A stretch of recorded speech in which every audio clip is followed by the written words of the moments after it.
Hello, this is a guy who likes fanfiction and is too lazy to read, so here is Neo Yondaime Hokage in audio form. Check the description for the links to the author.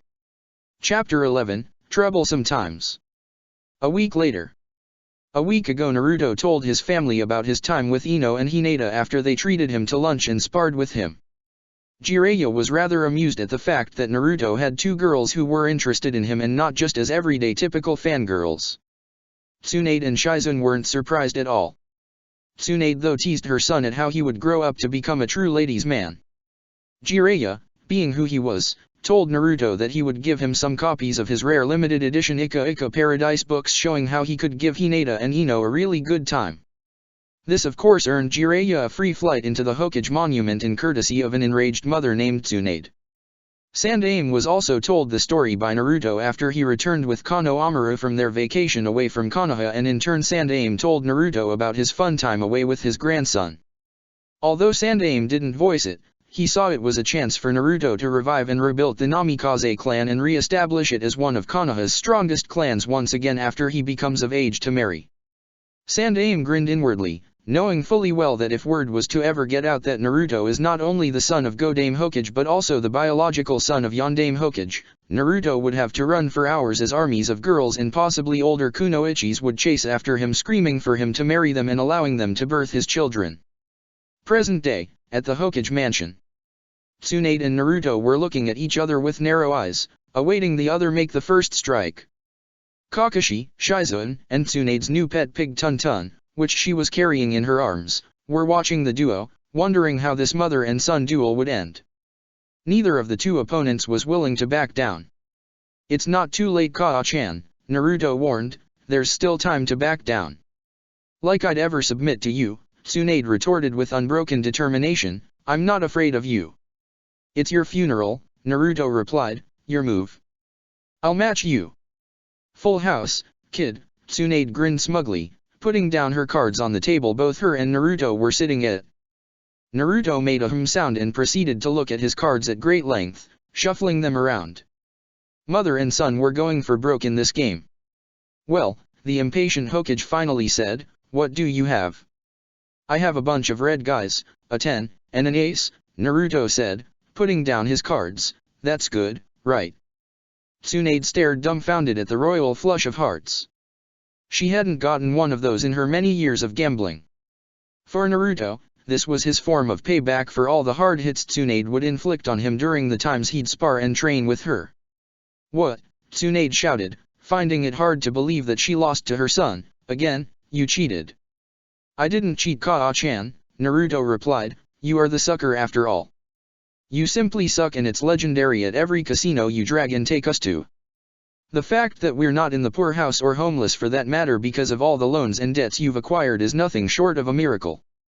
Kakashi was futilely stifling a laugh that was threatening to break free. It was amusing how Naruto had the guts to talk to Tsunade like that, knowing fully well that he was risking her wrath. Shizune however was torn between being upset that her little brother was gambling, and being pleased that he was so good at it, which was a lot more than what could be said of her sensei, who was presently fuming at yet another loss to her smart-mouth son. "You little brat, how dare you," Tsunade stated in indignation, "for that, tomorrow when we spar, I'm going to kick your ass twice as hard." Naruto grimaced at the anticipation of being bruised up and beaten on a more harsher level. "Just give me my money, so that the next we gamble, you'll start off twice as broke." And so it began, mother and son verbally battling it out for supremacy. Shizune shook her head before letting out a sigh. Gambling was a habit that she was hoping Naruto wouldn't pick up on. Sad to say, some of her sensei's bad habits and temper rubbed off on him, and whenever those two gambled against each other, it always ended with them arguing. It amazed Shizune though that Naruto acquired Tsunade's super strength and not her bad streak at gambling. Kakashi was aware of how hard Tsunade could be on Naruto when it came to training and sparring with him. For what it's worth, Kakashi definitely didn't want to switch places with him. 2 weeks later, Naruto and Jiraiya were back together at the training ground. Jiraiya was most pleased with the amazing progress Naruto have been making over the years. His intelligence, fighting style, speed, strength, and stamina was currently Chunin level. Naruto though was yet to reach Kage level, along with everything else he was being trained in by Minato, Jiraiya, and Tsunade, but was making progress in doing so in mind and body. And speaking of Tsunade, Naruto winced at the memory of his spar with his mother 2 weeks ago. True to her word, the Hokage inflicted kicks, punches, and headbutts on him that were indeed twice as hard during their sparring session. He lost consciousness after the brutal sparring was over. Although Tsunade fully healed him, he'd cringe a bit from just remembering the event. He was amazed that he didn't die from the experience alone. Now I know how Ero-Jisan feels whenever he's beaten up by Kaa-chan, Naruto thought. Kaa-chan is such a sore loser. Okay Naruto, Jiraiya started, today I'm going to teach 2 new jutsus. But first I'm going to talk to you about elemental jutsu. Elemental jutsu. That's right, Jiraiya stated as he looked directly at Naruto. There are 5 elements that form the basis of everything in the world: earth, fire, wind, water, and lightning. The 5 great nations and hidden villages match to these elements. Tsunagakuer is in Wind Nation whereas Konohagakuer is in the Fire Nation. Naruto responded nodding his head. Everyone is aligned to a particular element, and whenever they use ninjutsus of their primary element it's easier to control and is stronger. Primary element? Naruto asked with curiosity. Take for example the Uchiha clan. In the past, their primary element was fire. When they used jutsus that were fire attacks, they were stronger and had easier time controlling those attacks than other elemental attacks they knew of. How do you know they were a fire elemental clan? Naruto asked. We test for elements to learn what element we are. At that, Jiraiya pulled out a thin card from his pocket and handed it to Naruto, who grasped it as he looked at it questionably. What do I do with this? Simply channel chakra into the card and it will show you which element you are, Jiraiya instructed. Nodding, Naruto channeled his chakra into the card, which ripped in 2. Interesting, you're a wind elemental just like your father Minato. Seems you're a real chip off the old block, Jiraiya smirked. Leaf nins who are primary wind elementals are very rare. And since that you're a wind elemental, that makes it easier for me to teach you this seal-less jutsu. A seal-less jutsu? Naruto repeated in disbelief. I never heard of such a jutsu. Grinning, Jiraiya focused chakra into his right hand and compressed it into a fist-sized ball. Raise non, Jiraiya yelled out as he launched the deadly attack at a tree. Upon impact the tree burst into sawdust and millions of tiny splinters. Naruto's eyes widened upon seeing the devastating power behind such an attack. Wow, Naruto shouted in amazement, that was incredible. It is a powerful attack, it's one of your father's trademark attacks which he created. Naruto's eyes widened again on hearing this revelation. He knew that his familial ancestors were experts in creating and master jutsus, but he never once thought that seal-less was possible. My father created that.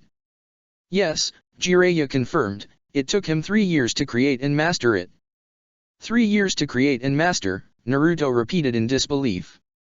That's right, and it took him 4 months to teach it to me. I don't know how long it'll take you to master it, but hopefully it won't take as long as it did your father and me.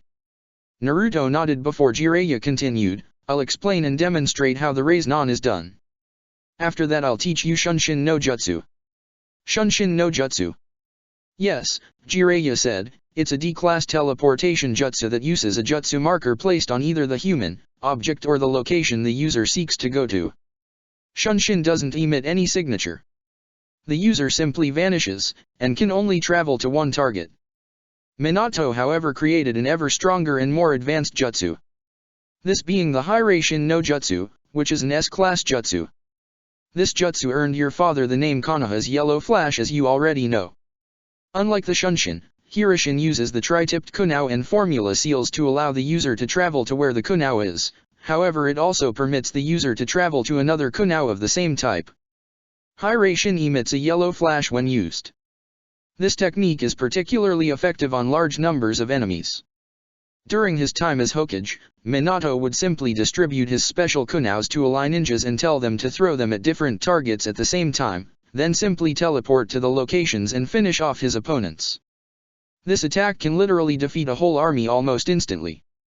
Do you know how to perform the Hiraishin? Naruto asked with eagerness to learn that jutsu.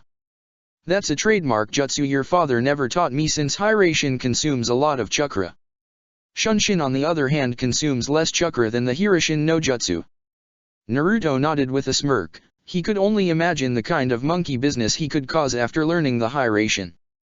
Naruto was about to say something but suddenly passed out and fell to the ground. Caught off guard by this, Jiraiya ran over to Naruto and checked to see if the boy was alright. He examined him and saw that nothing was thrown or shot at the boy, but that Naruto mysteriously slipped into a state of unconsciousness. In Naruto's subconscious, Naruto was standing before Minato, who was locked behind steel gates like Kyuubi, a piece of paper that had word seal inscribed on it in kanji place on the gates. The environment was a surprisingly clean hallway with many pipes that connected gates that locked Minato away. Surprisingly, it didn't look like a sewer like it does with regards to where Kyuubi is sealed. How did I lose consciousness? Overexcitement about learning my trademark jutsus, Minato answered. Didn't know I was that excited, Naruto replied sheepishly while scratching the back of his head. Don't get any ideas, Naruto, Minato spoke sternly. The Hiraishin is a very power jutsu and is not to be used as one of your playthings for any of your mischief. You're no fun, Naruto snorted. For that, Minato decreed, I'll teach you the Hiraishin at my discretion, since I'm the only one who knows the secret of how to create those tri-tipped kunaus and formula seals needed for that jutsu. Be that as it may, father, Naruto shot back, I'll learn it from you eventually, since I'll be absorbing your knowledge away. I'll be a force to be reckoned with throughout the elemental shinobi nations and all other nations everywhere. I'll become the Yondaime Hokage known as Konoha's Yellow Flash Prankster. Naruto started visualizing himself as a Hokage pulling huge pranks on everyone at lightning speed, much to Minato's displeasure as he banged his head against the bars of his prison a few times in frustration and aggravation. He, entered a new and monstrous voice, that kid will make a mockery out of you yet, Minato baka. I don't recall inviting you into this conversation, Naruto interjected. Naruto would occasionally hear Kyuubi speak to both him and Minato, mostly to insult, ridicule and get on their nerves.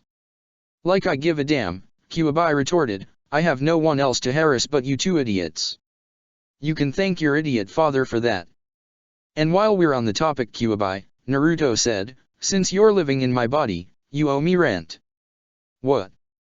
I've been giving it a lot of thought for the past few weeks, Naruto continued. My father spoke with me about the limited amount of chakra I possess, even with his own chakra feeding my reserves. And from what I've learned, you're the only tailed mystical beast that's said to have unlimited chakra. So as rent payment, I'll take your chakra. You insolent little mortal. How dare you? You're bound to me through the servitude seal, Kyuubi, like it or not. Either you learn to coexist with my father and me or die alongside us should anything to me. You have a lot of nerves threatening me like this, kid. You surprise me. Meanwhile, Jiraiya just stood just as he looked at Naruto funny. Naruto's facial expression was changing from happy to annoyance to frustration to anger to triumphant and so on. The Sannin figured that Naruto must be talking or arguing with his tenants, and from the looks of it, Naruto got the upper hand in the end. 6 days later, Naruto was by himself at the training ground he and Jiraiya would normally train at. He was practicing jutsus Jiraiya was teaching him, these jutsus being Rasengan and Shunshin no Jutsu. Yondaime, however, held back from teaching Naruto the Hiraishin no Jutsu until a later time. He didn't feel Naruto was ready for that S-rank jutsu just yet. Thus far Naruto had problems making the Rasengan and failed multiple times in creating a perfect one. He suffered severe chakra burns as a result of his repeated failures and had to resort to healing his hands before calling it quits until later. His use of the Shunshin no Jutsu had improved better than him creating the Rasengan. However, Naruto was seeking to perfect his Rasengan, and the fact that he didn't get it quite right yet angered him. In his frustration, Naruto thrust and punched his right fist into a nearby tree, effectively uprooting and collapsing the tree with some wood chunks spreading over the ground. Take a break, Naruto, Minato advised, you'll burn yourself out from chakra exhaustion. Besides, you still don't know how to control Kyuubi's chakra perfectly either, and if you're not careful Kyuubi's chakra will send your chakra control straight to hell. I don't see you doing any better in helping me in that department, Naruto retorted. What was that? Minato replied indignantly, if I weren't stuck here inside you, I'd have smacked you across your head for that remark. Having your voice in my head is punishment enough as it is, Naruto countered. Shut up. The both of you, Kyuubi spoke up. My mistake, Naruto thought. Kyubai's voice in my head is far worst.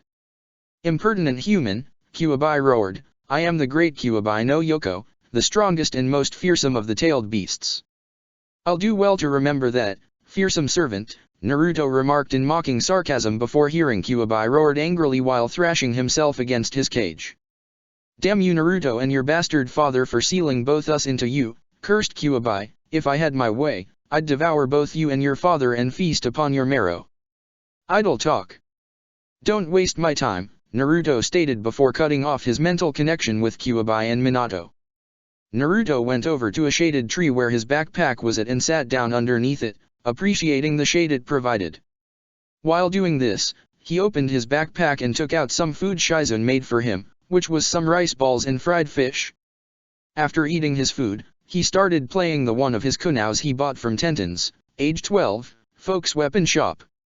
From what Naruto knew of her, Tenten has a major crush on Neji, the arrogant Hyuga who Naruto believes was born with a sharp ice stake shoved up his ass.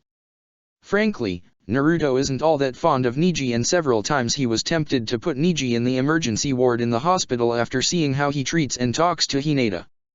One day he nearly did so after seeing how Neji was verbally demeaning Hinata. Had it not been for Hayashi's intervention in stopping the fight between Naruto and Neji before it happened, Naruto would have more than likely succeeded in hurting, if not crippling, Neji with brutal efficiency. The Hyuga clan leader assured Naruto that he'd deal with Neji accordingly.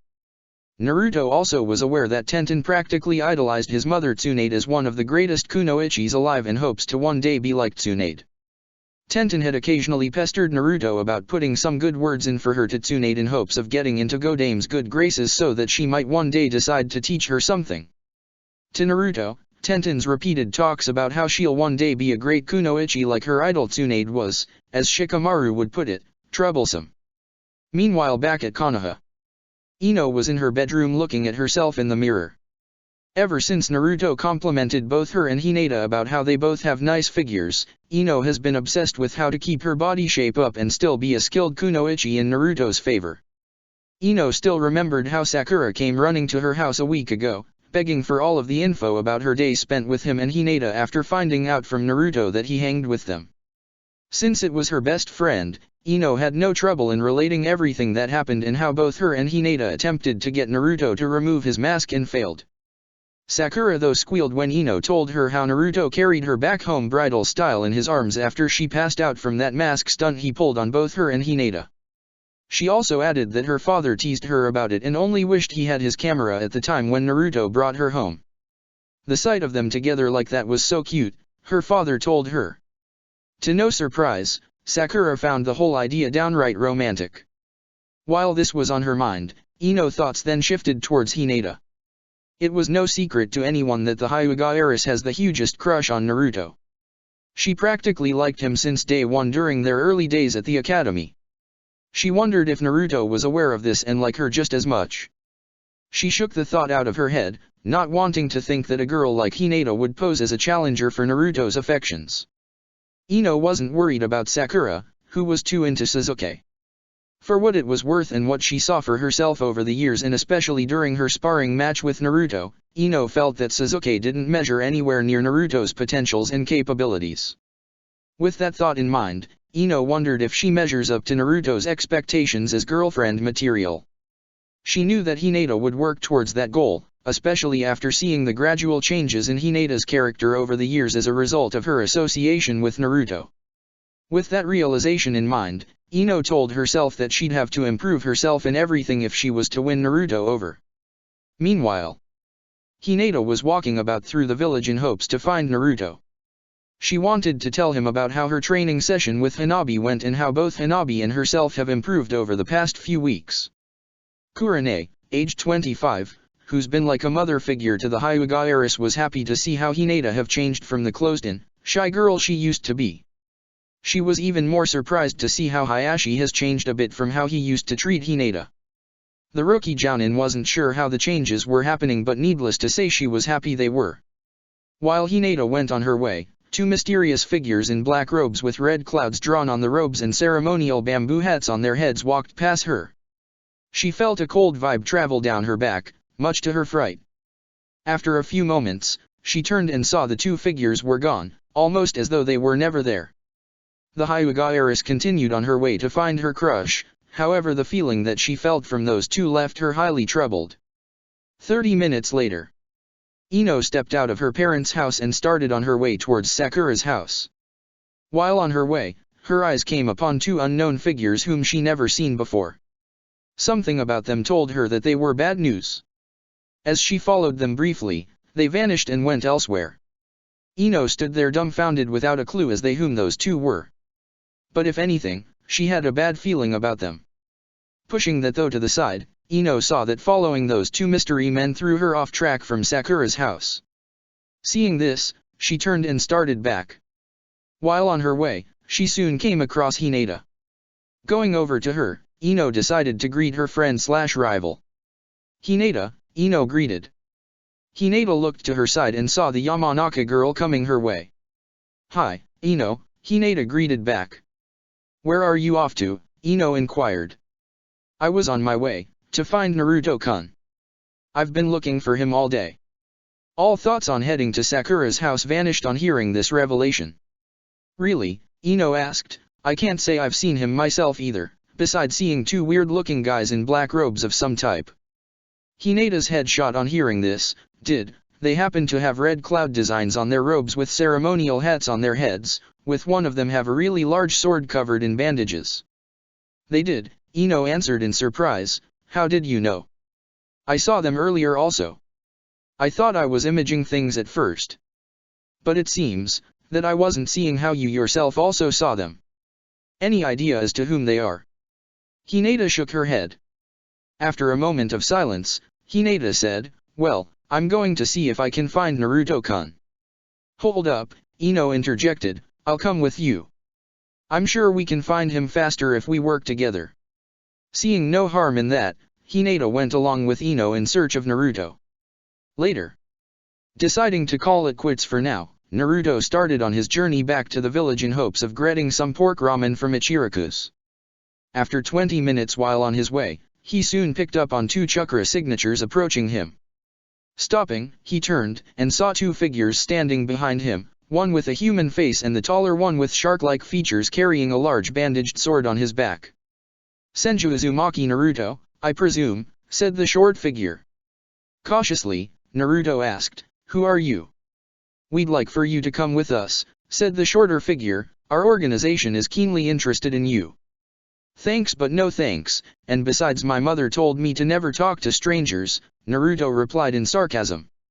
You got good jokes kid, said the shark man, but it would save us the trouble if you'd simply accompany us back. And why should I? Naruto asked. We already made our presence known to two young girls who seem to hold you in high regards, stated the shorter figure. This set Naruto on full alert, although he maintained a calm outward demeanor. What did you do to them? They're in good health for now, replied the shorter figure. Just then the taller figure stepped to the side towards a large tree. He came back, carrying two people whom Naruto knew all too well. Hina-chan. Ino-chan, Naruto cried out after seeing that both girls were tied up and gagged so they wouldn't scream. Their hands were also tied behind them and their legs were also tied together. The taller figure dropped both captive girls down to their knees.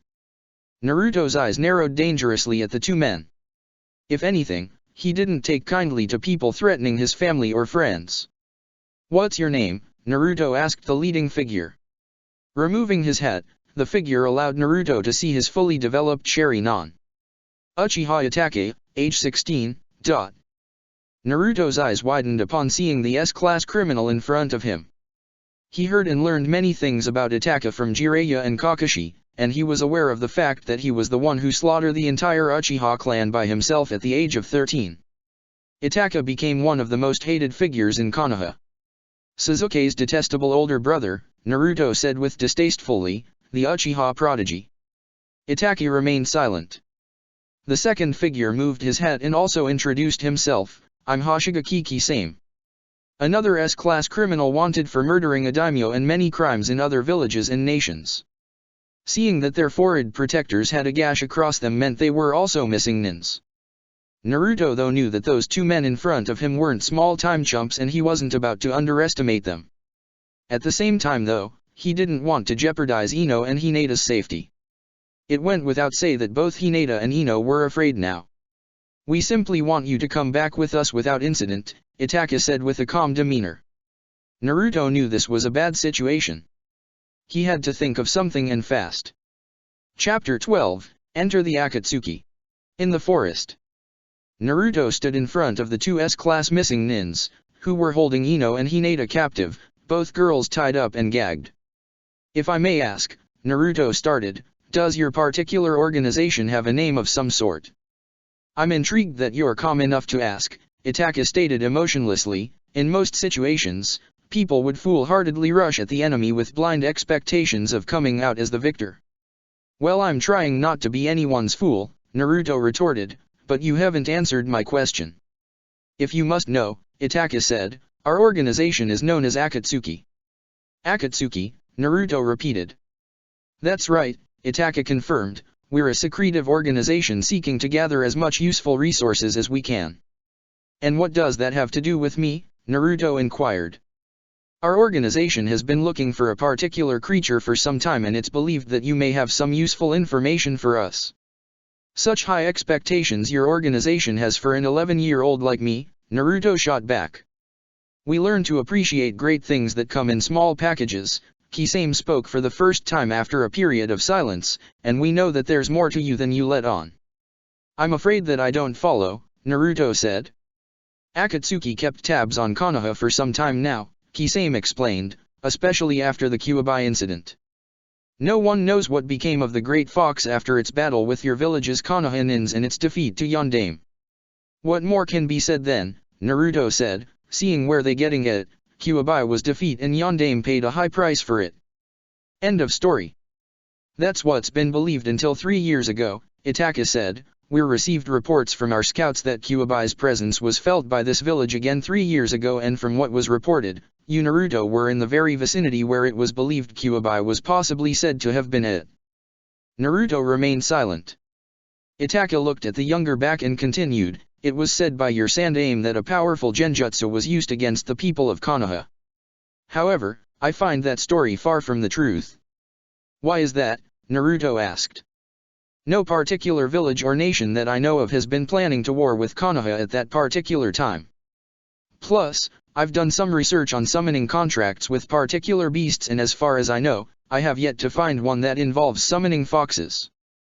"I don't like where this is heading," Minato spoke up after listening to the conversation. "I agree," Naruto thought back. In spite of being tied up and unable to talk, Hinata and Ino listened to everything that was being said between Naruto and the two missing nins. What they were hearing from Itaka was shocking.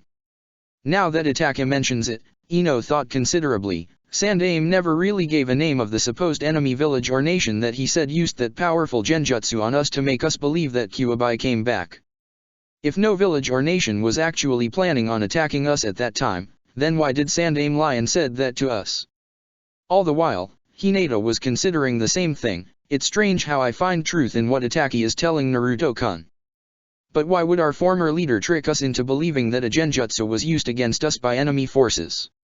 Was he trying to cover up for something he didn't want us to know? These thoughts in mind caused Hinata and Ino to start questioning their trust in Sandaime and in some ways, also in Godaime. "Where are you getting at?" Naruto asked.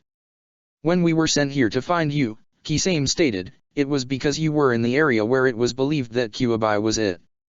We kept an eye on you for several days, but we didn't see anything of interest until 9 days ago when we saw you summon a small orange and white two-tailed fox, though the fox you summoned appeared more playful and non-hostile, and interestingly, we saw that it was able to use its two tails to fly. From this alone, we're sure that you have a summoning contract with foxes, however we're keenly interested in how you managed to attain it. We have reasons to suspect that it was from Kyuubi no Kitsune since no other beast possesses such a contract," Itaka spoke. Ino and Hinata, in spite of the situation, were shocked to hear that Naruto possesses a summoning contract. As far as they know, no genin or student at the academy has a summoning contract of any sort. They could only wonder how Naruto managed to attain one. Shit, Naruto cursed in his mind as he remained calm, though he wasn't at all happy about the situation he found himself in. "Let Ino-chan and Hina-chan go," Naruto ordered. they have nothing to do with whatever issues your organization have with me. I'm afraid we can't do that, Itaka said coldly. Evidently these girls have sadly heard too much and therefore they'll be taken with us as well. It didn't take a professor to see where Itaka was going with this. Hinata and Ino were in fear for their lives more so now than before. Damn you both, Naruto replied. Itaka. So kid, Kisame said, make our job easier and be a good boy in complying to come with us. Naruto stayed quiet momentarily. Removing his backpack, he set it down to the ground and opened it before reaching inside it. Fine, I'll come. Kisame smirked at the boy. To identify your bodies at the morgue, Naruto yelled as he pulled 2 kunais from his backpack and thrust them at the 2 missing nins in front of him. The 2 criminals dashed out of the way of the kunais in time as the kunais traveled into a tree and created a massive explosion, causing a dust and smoke screen to result, momentarily blinding everyone. Naruto hurriedly ran and freed the 2 girls, cutting the ropes off of them. Quickly, Naruto told Hinata and Ino after freeing them, hurry back to Konoha and tell my mother what's happening. What about you? Hinata asked worriedly. I'll do whatever I can to handle Itaka and Kisame, Naruto replied. That's downright suicide, Ino exclaimed, you can't possibly expect to dash. Do as I say, Naruto interjected with a whole new character neither Hinata nor Ino have ever seen before. Go back to Konoha and inform my mother Orji-san Sandame about what's happening here. Now go. The look in Naruto's eyes was a look they never seen before. The eyes he had at that moment were the eyes of a man who's fought many battles and seen many deaths. Even his voice sounded a bit different than his normal voice, it sounded like a man with authority, seemingly like a Hokage even, they thought. Having no other choice, Ino and Hinata nodded their heads and speedily ran back to the village. After they were out of sight, Naruto turned his attention back to Itaka and Kisame. You little brat, Kisame said sourly, I'll make you suffer for that. Itaka simply dusted himself off, remaining calm and indifferent in spite of his annoyance. Sorry, Naruto replied, but I had to get the girls to leave here. With them out of the way, I don't have to worry about holding back. You sound rather confident in your abilities, Kaki, Kisame retorted toothily and draw his large sword out. Perhaps it'll be best if I cut off your legs and drag you back with us. Kisame, Itaka stated, we're under orders that Naruto is to be brought back with us in one piece. True, Kisame sound, but that doesn't mean that I can't have a little fun roughing him up a bit. Besides, our leader never said we had to bring that brat back with us conscious. Why is your organization so interested in Kyuubi? Naruto asked, as far as it goes Kyuubi is dead. You do possess the fox summoning contract, so it's only logical to believe that you're somehow connected with the nine-tailed fox, Kisame retorted. You providing information about your connections with Kyuubi and his possible whereabouts will be of great use to us. Even if I did have information, there's no way I'd hand them over to either of you or your other Akatsuki friends, Naruto stated before standing his ground as he going into a fighting stance with his other kunai in his hand. This is highly unnecessary, Itaka said. We didn't come here for a fight with you Naruto, just to bring you back with us. For an Uchiha prodigy you're surprisingly insane or incredibly stupid to believe that I'd go along with you without incident, as you so nicely put it, Naruto retorted defiantly. You're small fries brat, Kisame said as he swung his large sword, I'll enjoy putting you in your place. Both opponents stared at each other waiting for the other to throw the first strike. You must be a fool to believe that you'll escape us, Kisame stated. Naruto gave no reply as he dashed forward at the Shark-man. Welcoming the challenge, Kisame charged forward ready to cripple Naruto. Upon reaching each other, Kisame brought his sword down upon the 11-year-old expecting a quick victory. He was surprised though that his sword was stopped from touching Naruto himself as Naruto blocked and started pushing against the bandaged sword with his kunai. What? Kisame exclaimed as he struggled to push the blade against Naruto. It was a tug of war between the two fighters as they struggled for supremacy. There's no way this kid could be this strong, Kisame mentally debated with himself before jumping back away from the boy, who in turn jumped back away from him as well. Reaching into his pocket, Naruto threw a shuriken before doing a series of hand seals and saying, Shuriken Kage Bushin no Jutsu.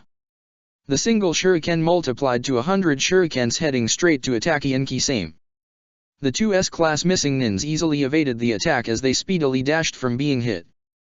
The shurikens struck multiple trees, none of them hitting the two intended targets. The kid knows how to create shuriken cage bushins, Itaka thought in surprise, although he didn't facially show it. Kisame landed down by one of the trees to seeing Naruto coming at him. Reaching the Akatsuki Nin, Naruto attempted to land a punch on him. However, the punch was thoroughly blocked, and Kisame smacked Naruto hard away from him. Naruto skidded a few times across the ground before coming to a full stop. The boy barely had time to retaliate when Kisame came and delivered a swift kick to his side, sending him flying into a nearby tree. Kisame snorted, "You're all talk but no show."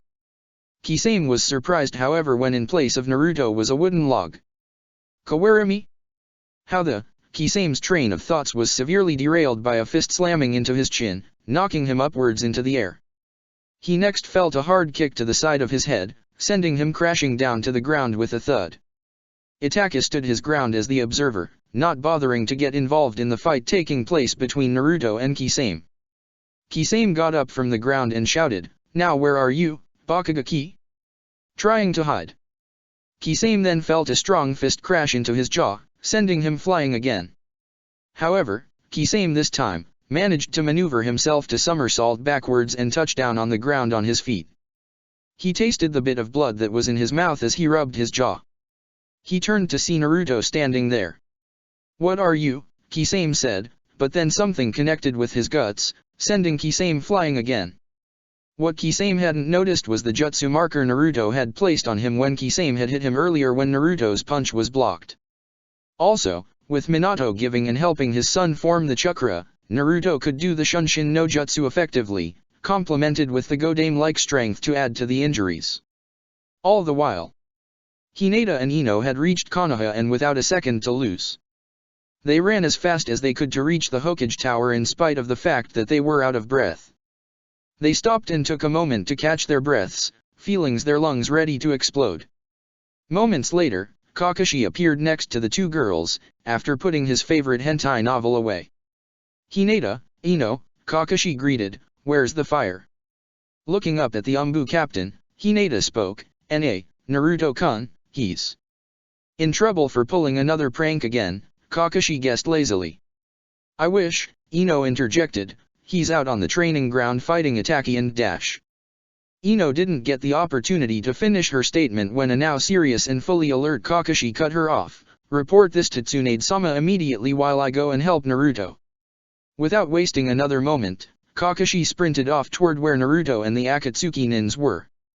The girls soon pulled themselves together and hurriedly made their way to the Hokage Tower, although Itaka's words from earlier were still on their minds.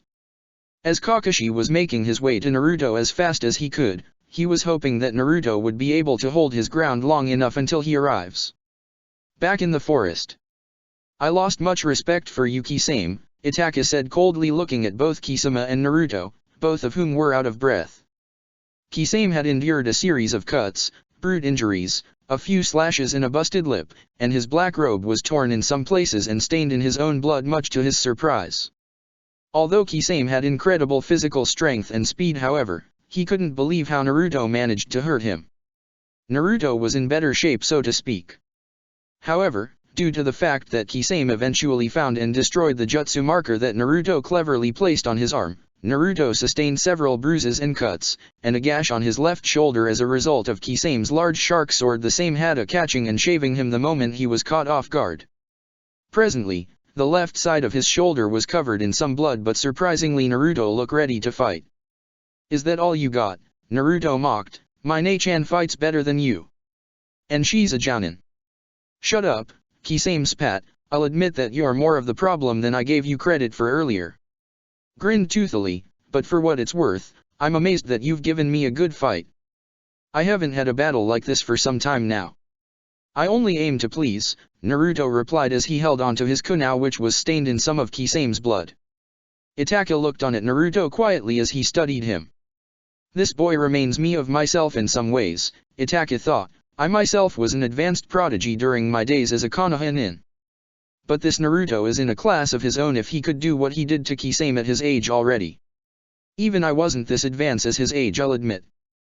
He's done a lot more in this fight now than what I've seen during my days watching him." I know that he's the son of Yondaime, and without a doubt she must have taught him a thing or two. But Naruto's style of fighting appears more sophisticated than I expected. And the look in Naruto's eyes isn't the eyes of a rookie ninja, but one who possesses a great deal of experience. Well Gaki, Kisame said as he readied his same hata that now had some of the bandages torn off after using it against Naruto, ready for round 2. This is getting tiring Kisame, Itachi interjected, you're losing focus of the mission. We came here to bring back Naruto. Come on, this is getting fun, Kisame retorted, and besides I've been holding back on this Gaki. Be that as it may but you're underestimating this kid, Itachi warned, I detect that there's more to him than we originally thought. And by now I'm sure that reinforcements have been dispatched to come here. Isn't that right, Kakashi? Seconds later, Kakashi appeared from behind on the one of the trees a few feet behind Naruto. Although knowing Kakashi made the scene however, Naruto didn't dare take his eyes off of Kisame. Took long enough, Naruto said without turning to Kakashi. Sorry for the delay, Kakashi replied, but I see that you managed to handle yourself quite well to my amazement. I had very good teachers, Naruto answered and smirked. Turning to Itachi, Kakashi said, Uchiha Itachi, it's surprising that you of all people would show your face here after what you did those years ago.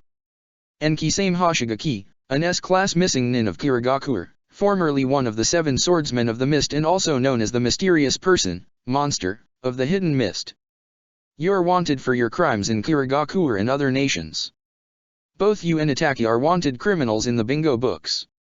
I'm flattered that my reputation precedes me, Kisame said to Kakashi with a grin. Stand down Kisame, Itachi stated flatly. Kisame looked at his partner before he reluctantly complied and lowered his sword.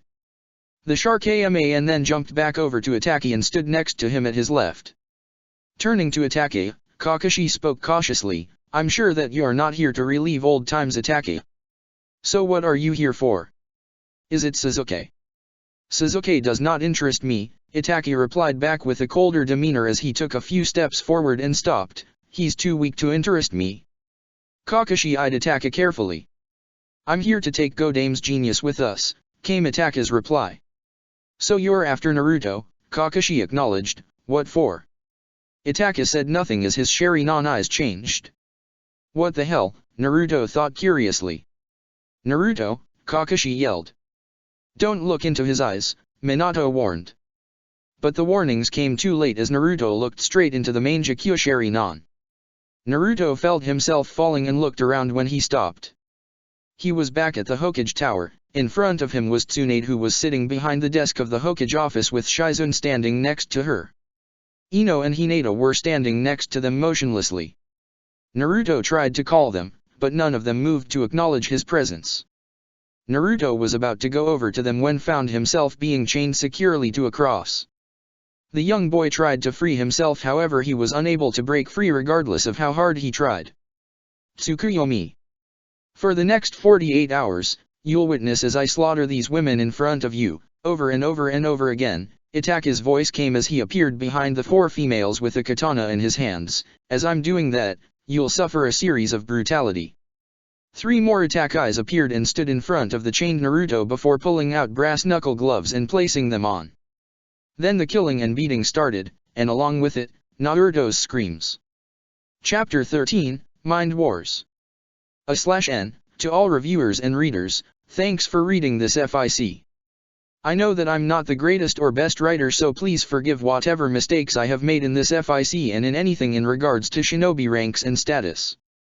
I did say that I'm new at writing Naruto fics early on so I'm writing this FIC in order to increase my writing skills and experience.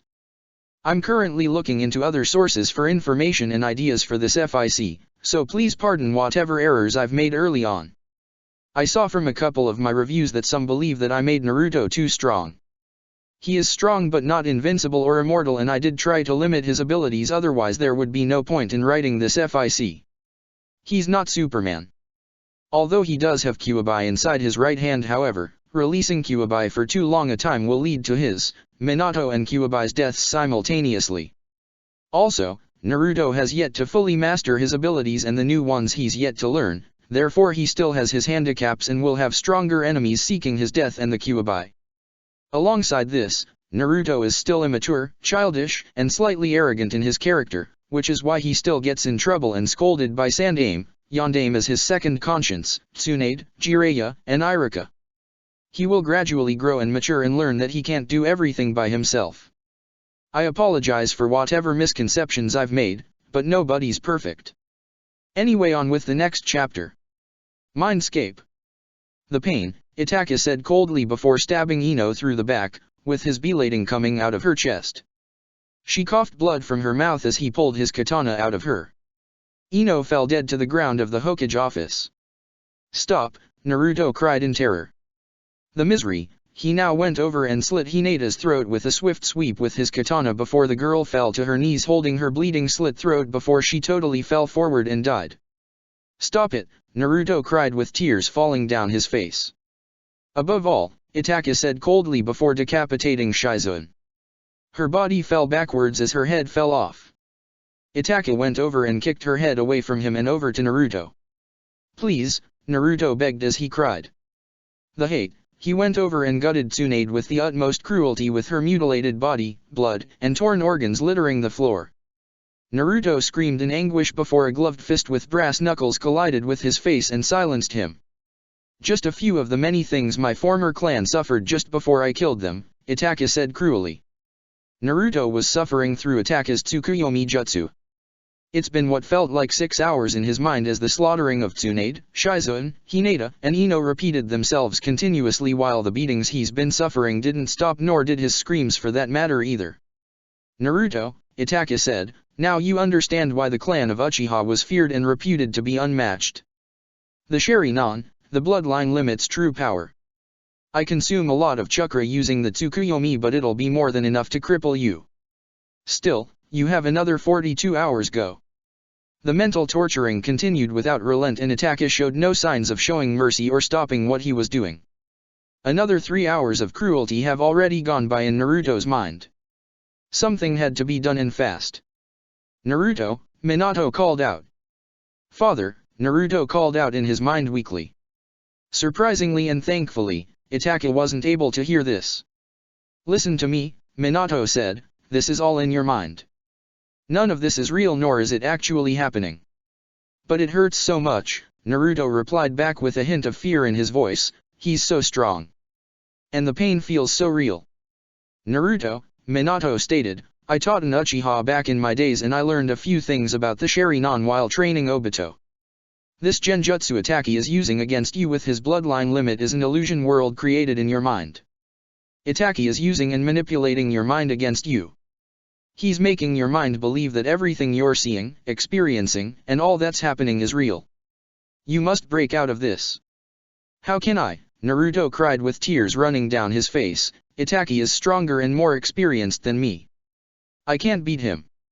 I can't. Naruto, Minato said sternly with the utmost seriousness, that kind of thinking will be your downfall.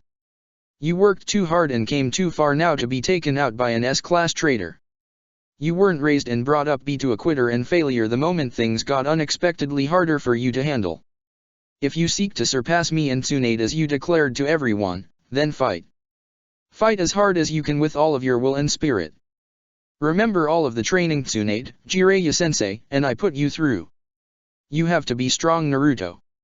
Not only for yourself but for everyone who'll ever rely and count on you, and the precious people in your life you'll have to protect. Fight and defeat this illusion. I know you can beat him, Naruto. You have to believe that because I believe in you. Now fight. In his mind, Naruto struggled to focus his strength into himself while undergoing the mental abuse from Itaka. After a while Naruto started pulling on the chains that bound him to the cross until they started breaking. What? Itaka said in disbelief, impossible. There's no way for you to do this. Don't underestimate the power of one's mind, Naruto retorted before completely breaking from his confinement and off from the cross. When that was done, he materialized a katana and speedily killed the 3 Itakas in front of him. The remaining Itaka looked on in disbelief. Shizuan, Tsunade, Ino, and Hinata vanished, leaving only Naruto and Itaka in the Hokage office. This can't be possible, Itaka said, no one can overpower the Tsukuyomi. It's possible if one's mind is strong enough to. And speaking of one's mind, you're trespassing. Itaka vanished and reappeared behind Naruto before delivering a solid punch to the back of his head. Naruto fell to the ground but not before another Itaka materialized and kicked him hard out through the wind of the Hokage office and down into the streets.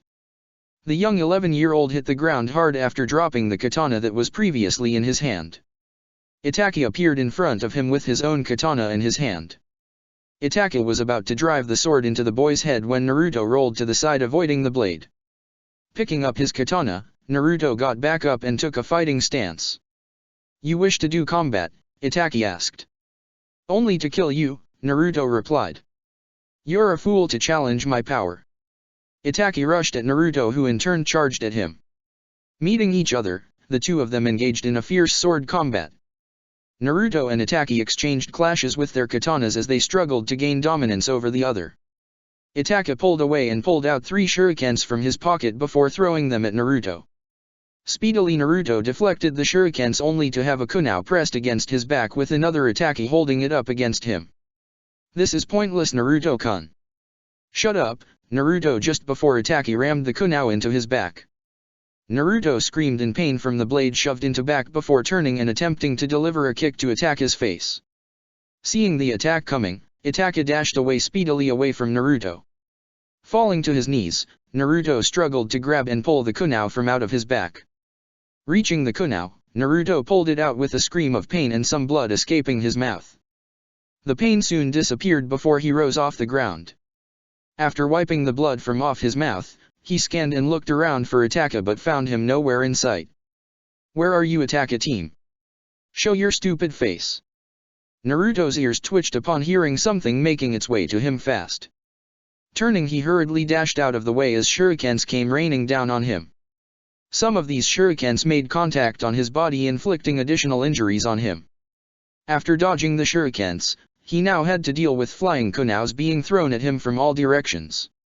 Like the shurikens, some of the kunais successfully managed to cut and slash him. "Damn it," Naruto cursed with pain coursing through his already injured body. "Where the hell are all these shurikens and kunais coming from?" "Naruto-kun," Itaka stated as he reappeared in front of Naruto again with his katana in his hand, "this is an illusion world of my creation. I can control all mass and laws of matter in this universe. Here, I am God." "Fuck you," Naruto cursed as he aimed his katana straight at him. "You may have invaded my mind and my body, but no one is God in my mind but me. Now get out of my head." Itaka and Naruto engaged in another sword fight with each other. This time, however, Naruto fought more fiercely and carefully against the former Umbu captain. Itaka was surprised to see Naruto giving him some problems now. However, the situation changed again when another Itaka appeared and slashed and stabbed Naruto from behind. Naruto screamed in pain as another Itaka appeared and stabbed him from the left and another from the right. The young fighter found himself in a most unfavorable situation as the main Itaka stepped forward. "You've put up a good resistance against me, Naruto, but your level of power and mine are far too different." With that, Itaka shoved his katana straight into Naruto's stomach, causing the boy to yell out in immense pain. Naruto's head limped down seemingly as though his defeat was imminent.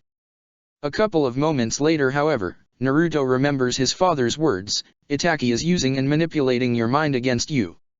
He's making your mind believe that everything you're seeing, experiencing, and all that's happening is real. If he can shape and manipulate my mind into whatever he likes," Naruto contemplated, "then maybe I can as well. I just have to find some way of tapping into my mind's abilities." Closing his eyes, Naruto focused his thoughts and power on one objective. Itaka looked on at Naruto momentarily with a wondering expression. "What are you up to?" Itaka asked as he continued looking on at Naruto for the next couple of minutes. "Whatever you're planning, it won't war dash." Itaka was unable to finish his statement when suddenly, "Raise non." Itaka turned in time to be blasted away by a mighty chakra spiral ball. 3 more like the previous spiral ball appeared and blasted away to the other 3 that were at Naruto's sides. The katana embedded into Naruto were pulled away before he fell forward.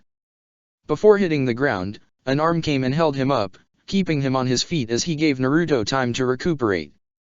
Meanwhile, Itaka rose up from the ground to see from whom the attack come from. His eyes widened upon seeing the attacker who aided Naruto. "Yondaime Uchiha Itaka," Minato said venomously, "You're a disgraceful and dishonorable testimony to everything that the shinobis of Konohagakure no Sato stands for. And you made an even worse mistake coming here to torture Naruto. For your crimes, you will suffer my wrath. You died years ago, Yondaime," Itachi stated. "There's no way you should be here." "Be that as it may," Naruto said, "but in my mind, I can bring back whomever I choose. And since I'm very familiar and well versed with Yondaime Hokage's legacy, I have the ability to mentally create the perfect replica of him. In my mind, he's as real and as strong as the original. This shouldn't be possible. How are you able to resist and fight against my Tsukuyomi? Like I'd tell you. Yondaime, let's show this traitor never to underestimate us." Minato nodded as both he and Naruto turned to face him. Before Itachi could do anything, he found himself kneecapped hard to his guts by Minato, who speed dashed at him like the wind, complemented with Naruto delivering a solid blow to the back of his head with his right leg. As Itachi doubled over, Minato grabbed and threw him across the streets of Konoha, before creating another raise-non and speedily charging at him with it, driving it into his stomach. Itachi gave out a scream of pain as the spiral ball drilled its way through him before exploding on him, blasting him further back away from Minato. As Itachi was sent flying backwards, Naruto performed the Shunshin no Jutsu and teleported some distance behind Itachi, with a tri-pronged kunao in his hand. He threw the specially made kunao Minato gave him towards Itachi in time for a yellow flash to appear with a kunao slashed against Itachi's throat. Those were last things Itachi saw and experienced before being forced fiercely out of Naruto's mind.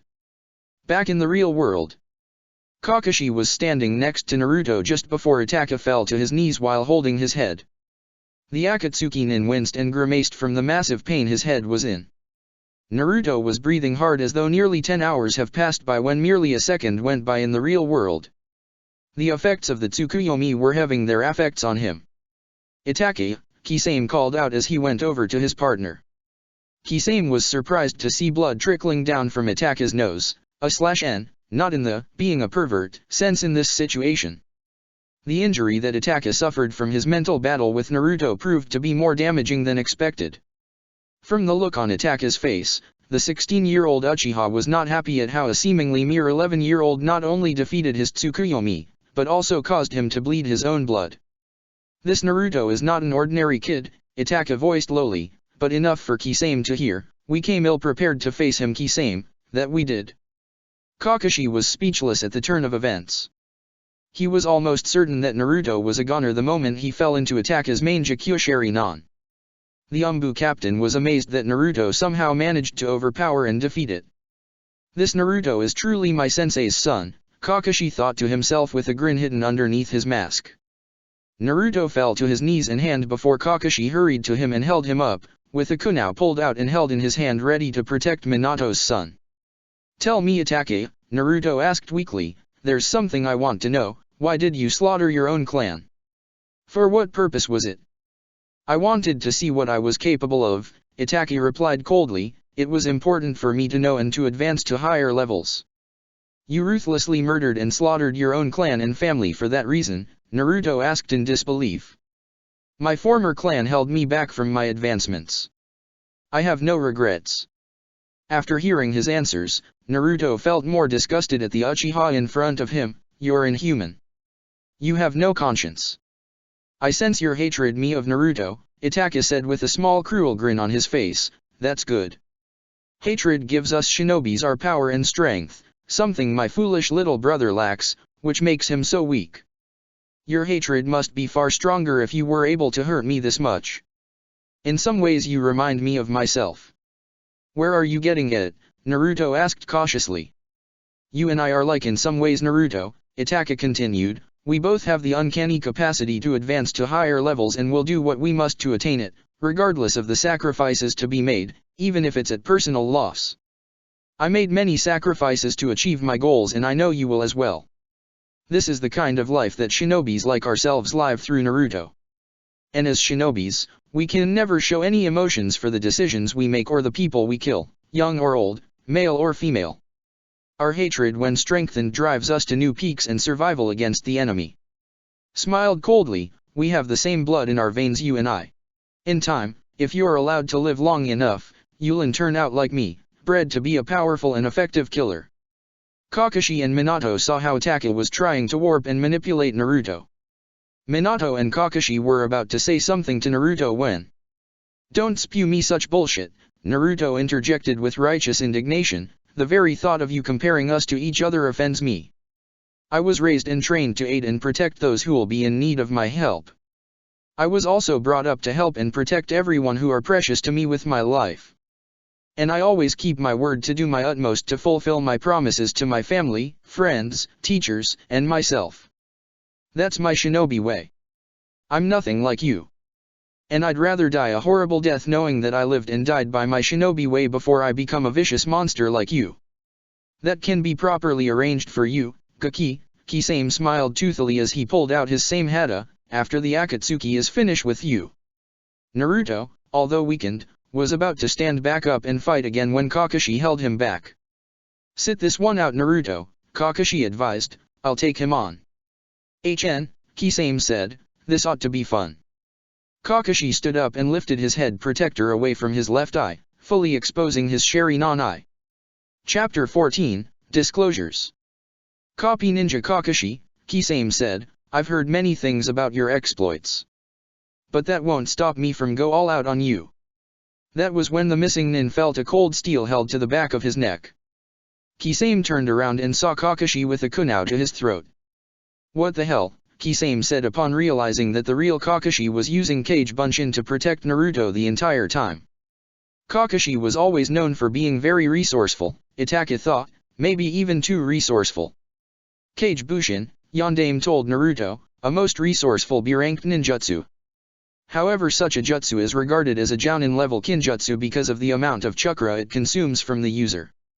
"If I were to learn and master that jutsu," Naruto retorted, "I'm sure that I could put it into some good use." "I've been contemplating on that actually," Yondaime agreed, "but I'll tell you about it later." Kisame swiftly turned and tried to shave Kakashi, but he dodged it. Kisame quickly lifted his sword and tried to hit him again, but Kakashi quickly pulled out his spare kunai and held a kunai in each hand to block Kisame's same hata. Kakashi was being overpowered by the sword. "I can't believe I'm being overpowered by just the tip of a sword, this guy is strong." The sword was now near Kakashi's shoulder. "My big blade, same hata," said Kisame as he neared Kakashi's shoulder, "does not slice. It shaves. Your friend Naruto knows this from experience already." Kakashi dropped to the ground, narrowly escaping from being shaved by the same hata. He rolled and got up quickly before Kisame could advance on him.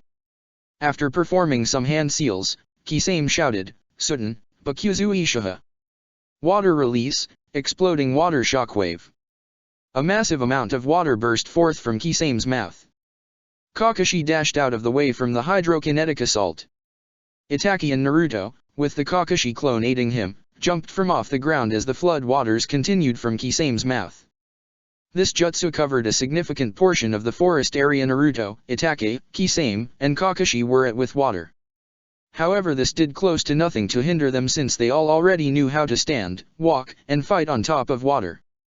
In Naruto's class though, none of his friends his age nor his teachers at the academy are aware of this.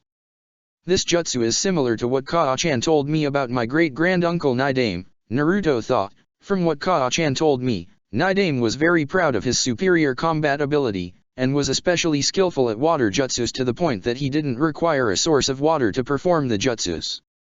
"This is true, Naruto," Yondaime said, "even though Kisame managed to perform the jutsu you've just witnessed. However, many to this day believe that Yondaime's amazing water jutsus remains unrivaled." Naruto simply nodded his head as he and Itachi watched the fight from separate directions at a distance from each other. While this was going on, Itachi used the provided water to wash off the blood that ran down his face that resulted from his surprise defeat to Naruto.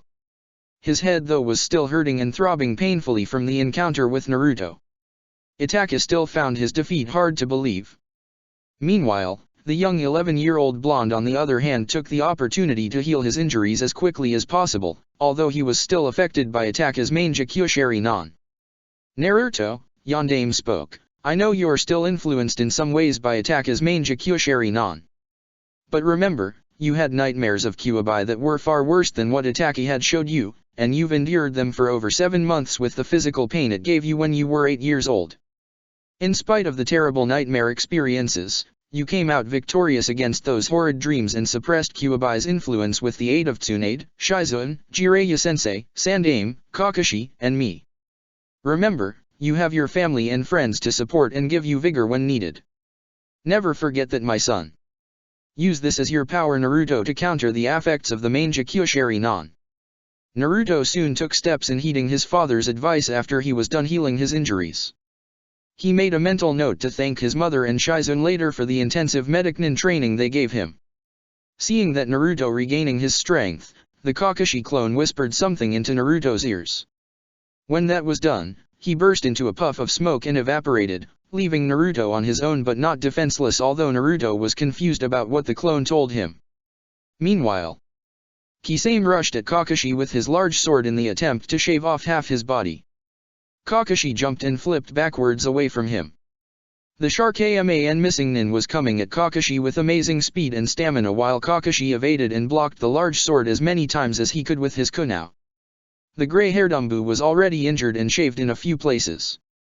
However, Kakashi managed to land some injuries of his own against Kisame while using his Sharingan to keep up with Kisame as best as his Sharingan could get him.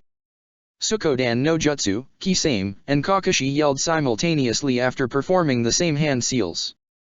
Water Release, Water Shark Missile Technique. This jutsu caused a massive amount of the water they were standing on top of to attack the enemy with a powerful water burst in the form of a shark. In this case, Kakashi, using the Sharingan's copy wheel copied and mimicked the attack against Kisame's, thus cancelling out Kisame's assault. Kakashi was stand on the same side as Naruto but only some distance away from him. Itachi was now facing Kakashi and Naruto. I'm impressed that you can use your Sharingan so well even though you are not part of the Uchiha clan, Itachi told Kakashi, but your body is not an Uchiha body, which the eye needs to work best. He's right. I tire easily, said Kakashi in his head while catching his breath. Catching Kakashi off guard, Kisame knocked him in the water before performing some hand seals. Kisame then yelled, Suten, Gaso Kyuzumi. Water Release, 5 Eating Sharks. From within the waters, 5 sharks were created and used to attack Kakashi. When the 5 sharks rammed into Kakashi, he surprisingly burst into water. What? Kisame said in disbelief, when did he use Kawarami with Mizu Bushin? Naruto then sensed a strong force coming their way as a loud noise similar to many birds chirping grew louder by the second. Naruto! Get off the water! Now, Yondaime warned speedily, knowing what the attack was. Nodding, Naruto leaped high from off the waters and up into the trees, and Itachi did likewise, also realizing what attack was fast approaching. Kisame failed to realize why his partner and Naruto jumped away into the trees when Kakashi came flying down to the waters with his left arm stretched out in front of him as he yelled out, Chidori! 1,000 birds! Kisame! Get out of the water, came Itachi's warning. But it was too late for Kisame to react as Kakashi came flying in straight down to the water. What? Was all Kisame said as Kakashi's left fist, which was coursing with a ball of lightning-based chakra, came plunging into the waters, thus effectively electrocuting Kisame. The entire region that was covered in water was now turned into an electrified death pool at that moment as the Shark-AMAN screamed out in agonizing pain. Kisame fell face down into the waters with a few bolts momentarily waltzing around his body. Surprisingly, he didn't lose consciousness or his life for that matter. However, he was severely weakened and injured from the surprise attack, and the fact that he already endured some brute injuries from Naruto earlier, complemented with what Kakashi managed to add to it, only served to intensify the severity of the pain Kisame was feeling throughout his body. The Akatsuki Nin had some steam coming out from his body. I always enjoy my sushi well sizzled, Kakashi joked weakly while catching his breath. He was currently breathing hard since he used up a great deal of chakra in that attack. However, it'll be some time before I can remove your nauseating baking stench from out of my nose. Yoon, damn you, Kisame cursed weakly, give me a second, and I'll grind you down to fish bait, yug. Naruto, while on the tree, remembered what the Kakashi clone whispered to him earlier, Soren reside in the trees upon hearing many birds. Naruto didn't understand what the clone meant at first, but Yondaime did, which was why Naruto wasn't left defenseless. That was Chidori, Naruto thought to himself in amazement. Yes. This jutsu is Kakashi's only original jutsu. He created it around the time he was promoted to Jounin when he was 13 years old. The amount of chakra is so great that it becomes visible to the naked eye. The jutsu actually alters the nature of the user's chakra, effectively converting it into electricity. As a side effect of the conversion process, the large amount of chakra, and the speed at which the user moves, this jutsu makes a loud noise similar to many birds chirping, hence the name Chidori. Once the technique is completed, the user charges forward and stabs their enemy with it. The amount of thrust combined with the large concentration of chakra allows the user to stab through almost anything, as such it is usually fatal to the enemy. This technique is classified as an assassination technique because of the speed at which it is performed, despite the loud noise it produces. That's amazing, Naruto thought, what a unique jutsu Kakashi Aizen invented. This jutsu however met my disapproval years ago for several reasons. This caught Naruto's attention and curiosity, really it did? Yondaime continued, after Kakashi was made Jounin, my team and I were assigned a sabotage mission to blow up a bridge in order to prevent Uegakuer forces from entering the land of grass where the enemy could easily mount an attack on Konoha. Shortly after the mission started, Kakashi's team encountered an enemy shinobi and his clones. Kakashi saw this as a good time to test his Chidori, but he couldn't find the real enemy amongst the clones, especially since he didn't have the Sharingan eye at the time. After Kakashi's shoulder was slashed by the shinobi in the confusion, I had to rescue Kakashi from the enemy shinobi and sternly forbid Kakashi from using that jutsu again. That's interesting, Naruto retorted, is there anything else to know about the Chidori? There is, Yondaime replied, this jutsu has a major drawback. The speed at which the attack must be done, combined with the fact that the user must run in a straight line, causes a tunnel vision-like effect for the user. This allows their enemy to easily counter the attack, making it a potentially lethal move for the user. Though this drawback would seem to make using the jutsu fairly pointless, Kakashi is able to avoid this drawback because of the Sharingan eye he later obtained from Obito before his death after saving Kakashi's life from an enemy shinobi after his left eye was damaged from enemy attack. While dying, Rin implanted the eye into Kakashi's damaged left eye socket, as a gift, thus creating Copy Ninja Kakashi. Kakashi's use of the Chidori was only perfected with the addition of Obito's Sharingan, which takes in every detail regardless of how fast the user is moving. As his first act, Kakashi avenged Obito by killing the enemy ninja with the perfected Chidori. I see, Naruto retorted, is there more? Yondaime continued, another drawback is the large amount of chakra required which limits its use to a few times a day, and in Kakashi's case, 4 times. Should the user attempt to go beyond their limit, all of their chakra will be drained and their very life force could go along with it, thus killing them. As an additional problem, though not necessarily a weakening one, is the fact that the large amount of chakra can also injure the user's hand if they put too much force into the attack. Naruto took a moment to digest everything his father taught and informed him on about the Chidori and its history. I think I'll stick to practicing the Rasengan, Naruto concluded. Yondaime wanted to tell him more about the Rasengan's history and status but decided to save that for a later and better time. Jumping down from the tree, Itachi went over to his partner as Kakashi fell to his knees and hand. That last attack really did him and Kakashi realized, he was almost depleted clean of chakra and was barely able to stand back up. Naruto also jumped from the tree he was on and hurried over to Kakashi. Kakashi Aizen, Naruto called out as he ran over to help the weakened and exhausted Umbu captain. Let's depart from here, Itachi suggested, I sense trouble fast approaching us. Let it come then, Kisame retorted as slowly stood back up with a look showing that he was ready to fight again in spite of his many injuries and severely weakened condition. We have to bring back that Naruto brat after all, yes. Not today, Itachi advised, our seeking to bring Naruto back with us is premature. It would be best to wait for a better occasion. If we don't leave now we definitely won't be allowed to escape. Really? Kisame inquired. The leading 3 shinobis among the group approaching us are at levels higher than our own. We'll surely die should we stay here. As if on cue, a large tree was sent flying at Itachi and Kisame from a very large distance like a speeding jet missile. Itachi grabbed Kisame and dashed out of the way, barely evading the surprise attack as the uprooted tree went crashing into the forest and down into the waters, causing a large wave of water to separate the Akatsuki nins and leaf nins further apart from each other. None of the four there needed to be geniuses to know whom it was that threw that fully grown tree with such great force. "Go dame," Itaka said to himself. Taking Itaka's words seriously and not wanting to argue with his partner any further, Kisame placed his large sword away. Before leaving, Itaka looked over at Naruto and said, "You surprise me, Naruto. You're more than we expected, and I will admit that we underestimated you. But next time we won't make that same mistake. When I'm strong enough, we will meet again. Until that time, try not to get yourself killed." Itaki and Kisame vanished from the scene, leaving Kakashi and Naruto behind. "Bastards," Naruto mumbled mere seconds before Sandaime, in his black shinobi battle gear, Godame in her usual clothes but not with her green robe, Jiraiya and the entire Umbu squad in full battle-ready Umbu Black Ops gear, and Shizune in full Jounin gear appeared around Naruto and Kakashi, who now placed his head protector back over his left eye. During this time, the water was speedily sinking into the ground. "Nice timing," Naruto remarked in sarcasm. Jiraiya, Tsunade, and Sandaime went over to Naruto and Kakashi. Tsunade knelt down to tend to Naruto first. "Naru-chan," Tsunade said in a motherly tone, forgetting all Hokage protocols, "are you alright?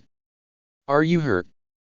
"I'm fine," Naruto grinned, "thanks to the medic training you and Shizune Nichan gave me over the years. It helped me a lot." In spite of the situation, Tsunade couldn't help but smile, knowing that not only was her son in good health, but that her and Shizune's training him was truly paying off. "Are Hina-chan and Ino-chan alright?" Naruto asked with concern. "They're fine," Jiraiya replied, "we came here as fast as we could after they told us what was going on." Tsunade looked around for the two missing nins with a venomous expression, showing that she was out for blood, specifically theirs. "Where's Itaki and Kisame?"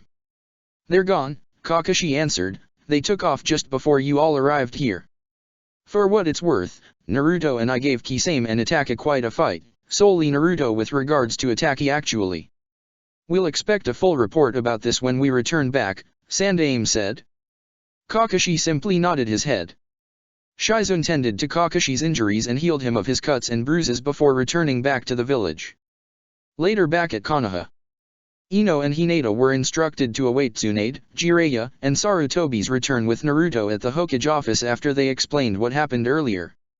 The girls still remembered how they barged into the office while Tsunade and Sandaime were having an important discussion with Shizune, Jiraiya, and the two village advisors, Yudeten Koharu and Mito Kato Homura, both of whom were also Sandaime's former teammates. Upon barging in unannounced, Tsunade was about to immediately dismiss them for their disrespectful entrance until the girls said that her son was battling Itaki and Kisame of the Akatsuki. That was all that had to be said when a suddenly worried sick Tsunade dashed from her desk and straight at them, demanding to know exactly where her son was. Upon hearing their explanation as to where Naruto was, Jiraiya and the two Hokages immediately ran out of the office and gathered the entire Umbu squad along with Shizune. Neither Hinata nor Ino have ever seen Tsunade, Jiraiya, and Sarutobi move with such inhuman speed. "I hope that Naruto-kun will be alright," Hinata said in a worried voice. "Me too," Ino retorted just as worried, "but did you see the fiery look in his eyes? It was as if he was an entirely different person." "I saw it too," Hinata said, "I never saw those kind of eyes before. And his voice was also different. I know that Naruto-kun is a diligent hard worker, but what we saw earlier today was—" "I know what you mean," Ino nodded in agreement, "there's so much about him that we don't know or understand." Before another word was said, the door to the office opened, revealing Naruto, Kakashi, Shizune, a Sannin and two Hokage stepping into the office. Naruto's clothes were ragged, but other than that, he was a-okay. "Naruto-kun," Hinata and Ino chorused happily as they ran over and hugged him together. Naruto was partly surprised at the show of affections, but he understood their concerns.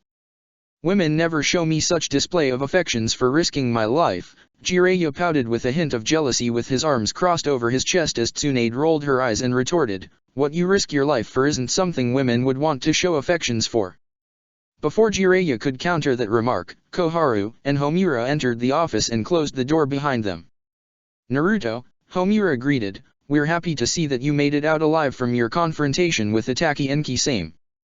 Koharu added, "But we must say that engaging ninjas like those two missing nins was both reckless and foolish." "Naruto," Tsunade scolded, What were you thinking fighting against Itachi and Kisame? I didn't have much of a choice, Naruto replied. Didn't Hina-chan and Ino-chan tell you? Itachi and Kisame kidnapped them for the sole intention of getting to me. I was the one they sought to bring back to the Akatsuki. They were about to bring Ino-chan and Hina-chan along as well, simply for knowing too much, as Itachi put it. I couldn't, nor did I want to risk their safety because of the issues the Akatsuki has with me. So I freed and told Ino-chan and Hina-chan to go and find you while I held off the Akatsuki nins long enough till help arrived. Thinking of the well-being of your friends before your own, even though you were the prime target, Sandaime mentally noted with a small smile pasted on his face, a self-sacrificing characteristic I truly respect, Naruto. That was a very brave risk you took for us, Naruto-kun, Ino said with a blush on her cheeks. I don't know how we can thank you enough. I can make some helpful suggestions, Jiraiya offered with a perverted grin, earning him an elbow to the gut by Tsunade. I don't need any rewards, Naruto grinned under his ninja mask while scratching the back of his head. Your gratitude is enough. I will admit though that Kisame gave me a hard fight, although I managed to really hurt and rough him up here and there before Kakashi later came to finish the job after my encounter with Itachi.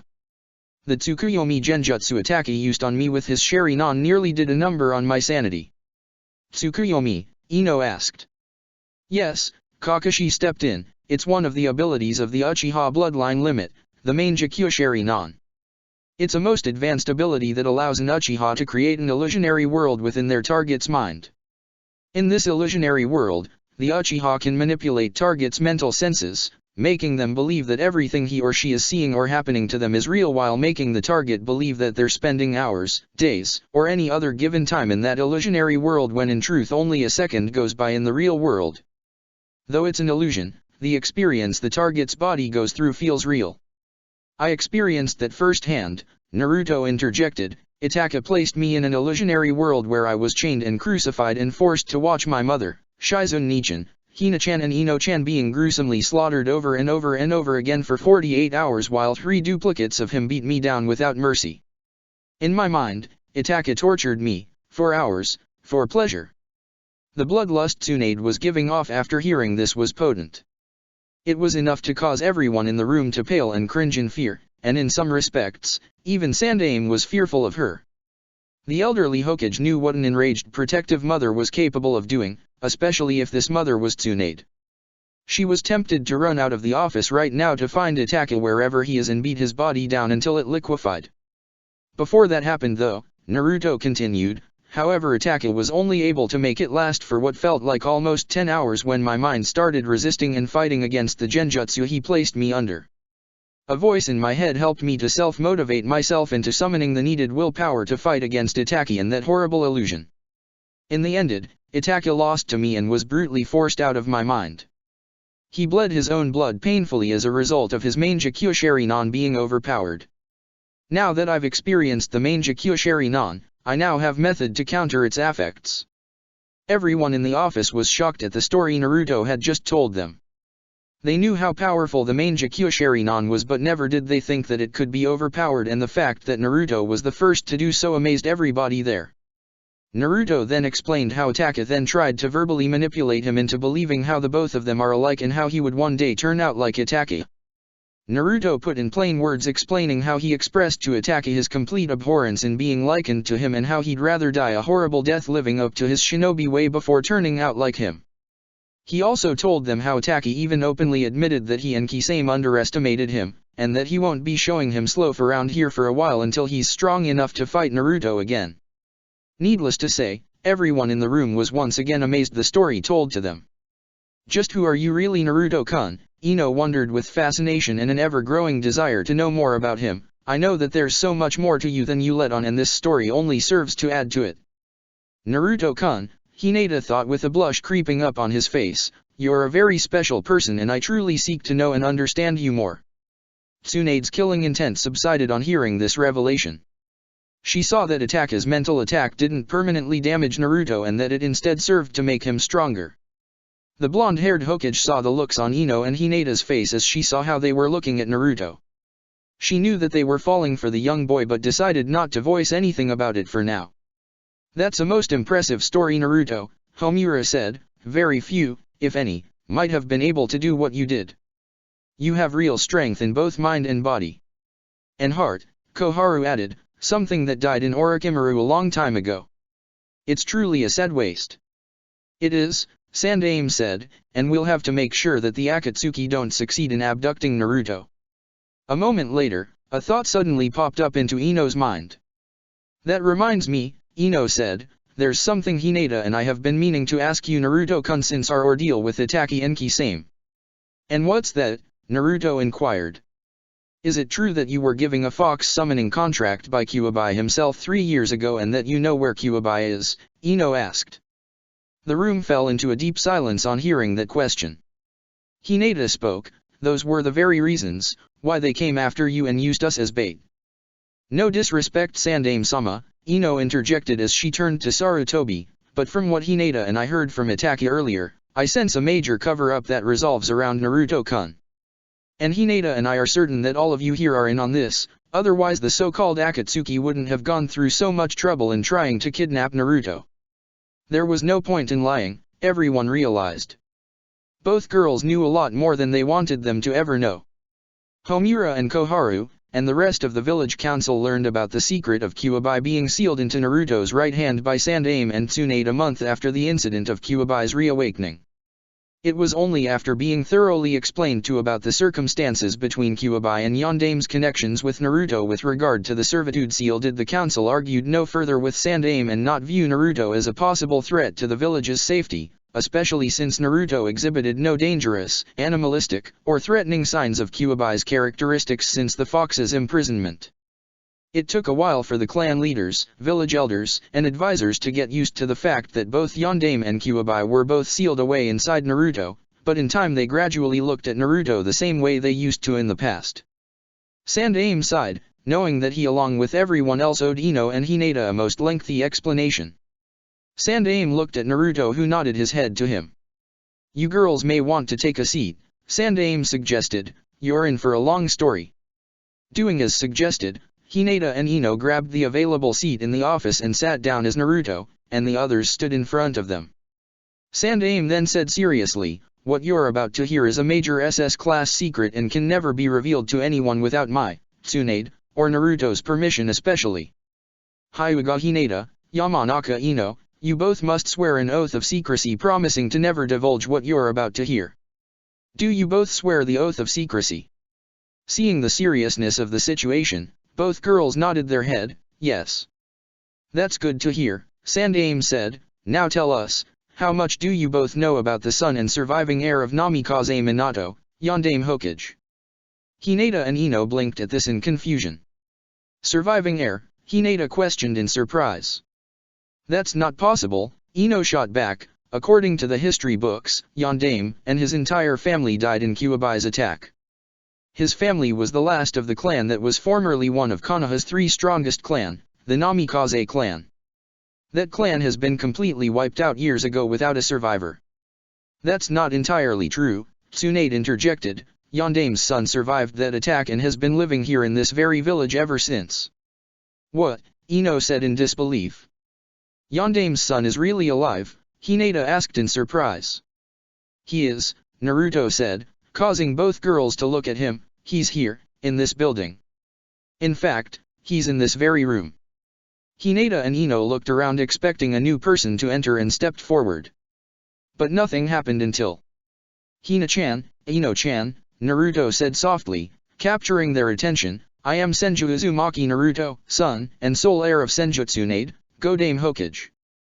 However, both girls looked straight at him as he slowly removed his ninja mask, allowing them for the first time in all the years he knew them to finally see his full face. My birth name is Namikaze Naruto, the son and sole heir of Namikaze Minato, Yondaime Hokage, Naruto revealed, and I'm also the sole survivor of the Namikaze clan. The girl's eyes widened like dish plates on hearing this earth-shattering revelation.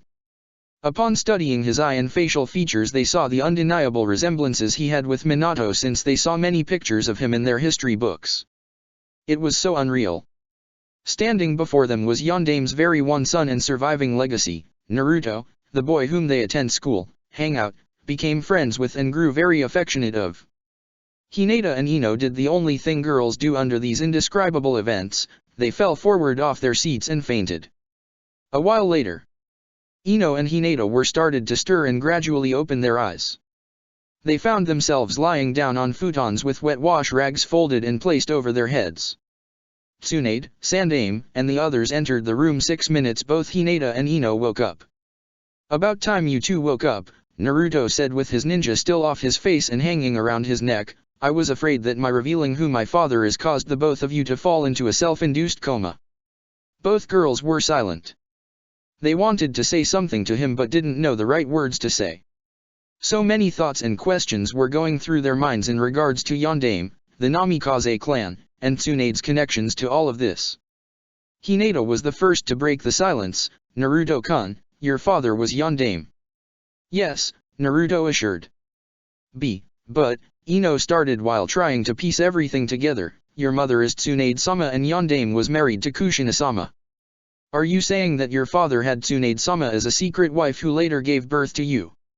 Tsunade and Naruto sweat dropped at this, and the fact that Sandaime, Jiraiya, Kakashi, Shizune, Koharu, and Homura were chuckling at what they heard did little to help the situation.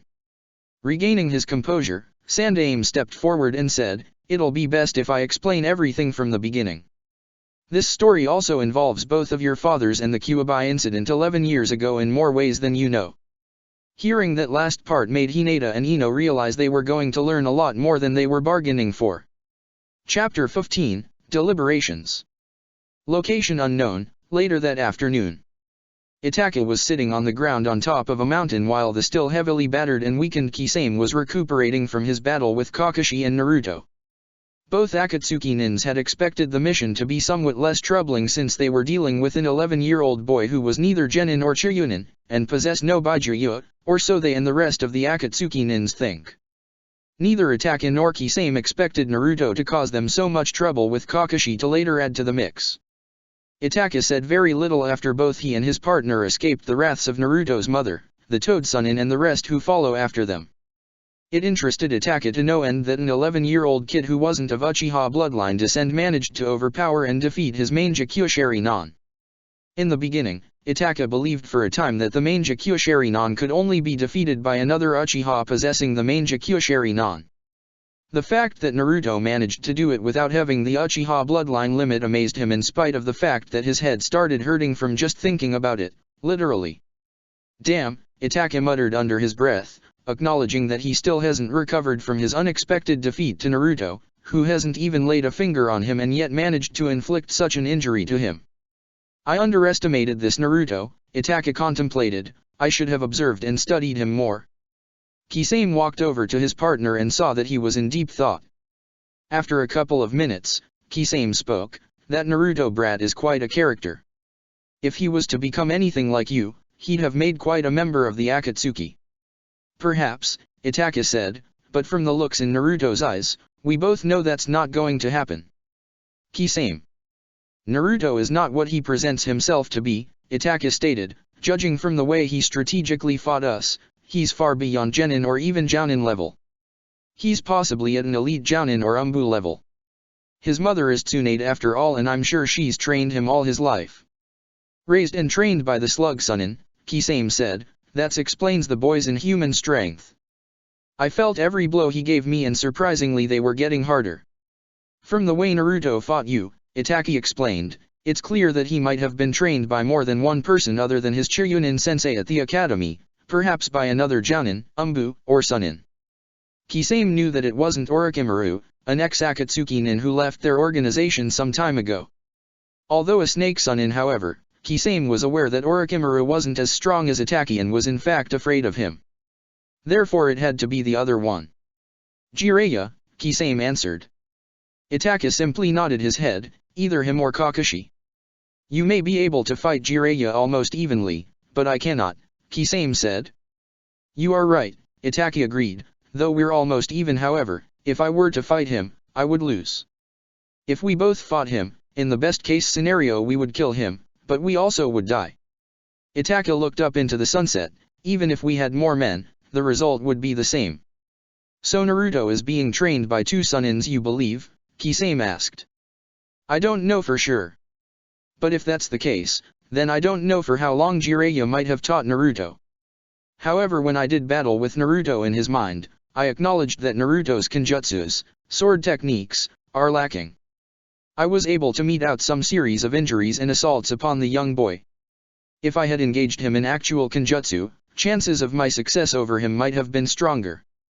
Kisame gave a grin of predation. If that's so, I wouldn't mind going at it against that brat again sometime in the future. I'd definitely show him a thing or two with my same hata. Don't get ahead of yourself, Kisame, Itachi warned, though Naruto may not be too skilled in kenjutsu. However, from what I've seen in both of our battles with him, he has innovative ways of making up for his handicaps. If we underestimate him again, he just might kill us, if not only one of us next time. My mind battle with him showed me that, which was why I lost to him. Kisame remained silent as he massaged one of his still aching injuries. Itachi held his pained head as he cursed under his breath. Even with all of my powers at my command, Itachi contemplated, Naruto possesses more than I do, and he's being educated and trained by two Sanins, one of who taught the Yondaime. That may help to explain how he was able to create that Yondaime figure in his mind and use him to fight me. Jiraiya must have taught Naruto in depth about Yondaime Hokage to make him that realistic in his mind. I'll have to work and train harder if I'm to challenge Naruto again. At the Hyuga compound, Hayashi was in his study room reading some scrolls, although some of his attention wasn't fully there. Early that afternoon he received word from Godaime that his daughter and Ino were kidnapped by Uchiha Itachi and Kisame of the Akatsuki. Hayashi was no fool though. As much as he pushes Hinata and Hanabi to be stronger, however, he knew that Hinata didn't have a surviving chance against Itachi if she engaged him in combat, and he knew Itachi's history in Konoha before he defected, as did everyone else. Hayashi was surprised when he also informed about how Naruto risked his life to successfully rescue and save his daughter and Ino, although Naruto knew that he was the desired target the entire time and that Hinata and Ino were merely used as bait. If it had been anyone else Naruto's age and most who were older than him who fought against the two Akatsuki nins, they would have surely met their deaths at the hands of Itachi and Kisame. Hayashi was more intrigued at how Naruto was able to hold his grounds against Kisame and Itachi on his own before Kakashi arrived on the scene. Hayashi found Naruto's character of keen interest to him. In spite of being the son and container of Yondaime and the adoptive son of Godaime, Naruto thinks little of his status and regards his family and friends as higher priority and worth. Not only that, Hayashi was also aware of how protective Naruto is of Hinata, and how Naruto was on the verge of attacking and seriously hurting Neji one time in her defense. The thought of Yondaime's son, who's considered a born Hokage by Sandaime's standards, being close to Hinata were among the many things Hayashi has always hoped for and considered, along the fact that Naruto has the responsibility of rebuilding his clan. A moment later, Hayashi summoned one of the branch members and ordered him to gather all of the Hyuga elders for an unscheduled meeting. Meanwhile, Hinata was lying in her bed, mediating on everything that Sandaime had to both her and Ino. Never in her life did she ever think that her father, as proud and cold he could be at times, would have considered adopting anyone who wasn't of the Hyuga bloodline into the clan and have him or her established as part of the main house as well, and this was 2 months before she was born. She didn't know what to think that moment as she processed the information given to her. She always knew how her father had always heartened and encouraged her to associate and be around Naruto to get to know him, but hearing this shocked her to the core. At the same time though, she couldn't help but smile at her father's then actions and still present interest in Naruto.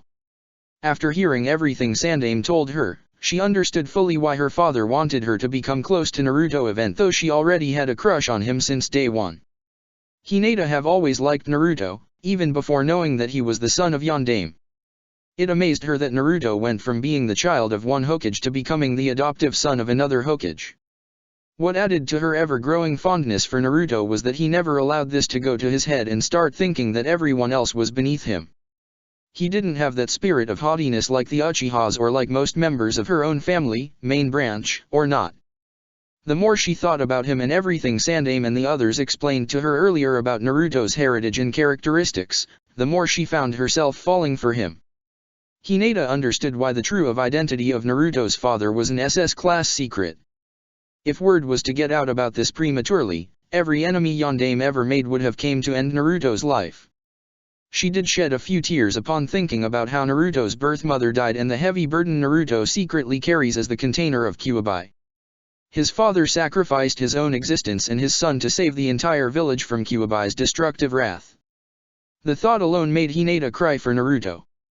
Then she thought about how Sandaime explained how Naruto continuously saves Konoha and everyone else every day since the day of Naruto's birth in denying Kyuubi its freedom and shouldering the responsibility in keeping that monster at bay.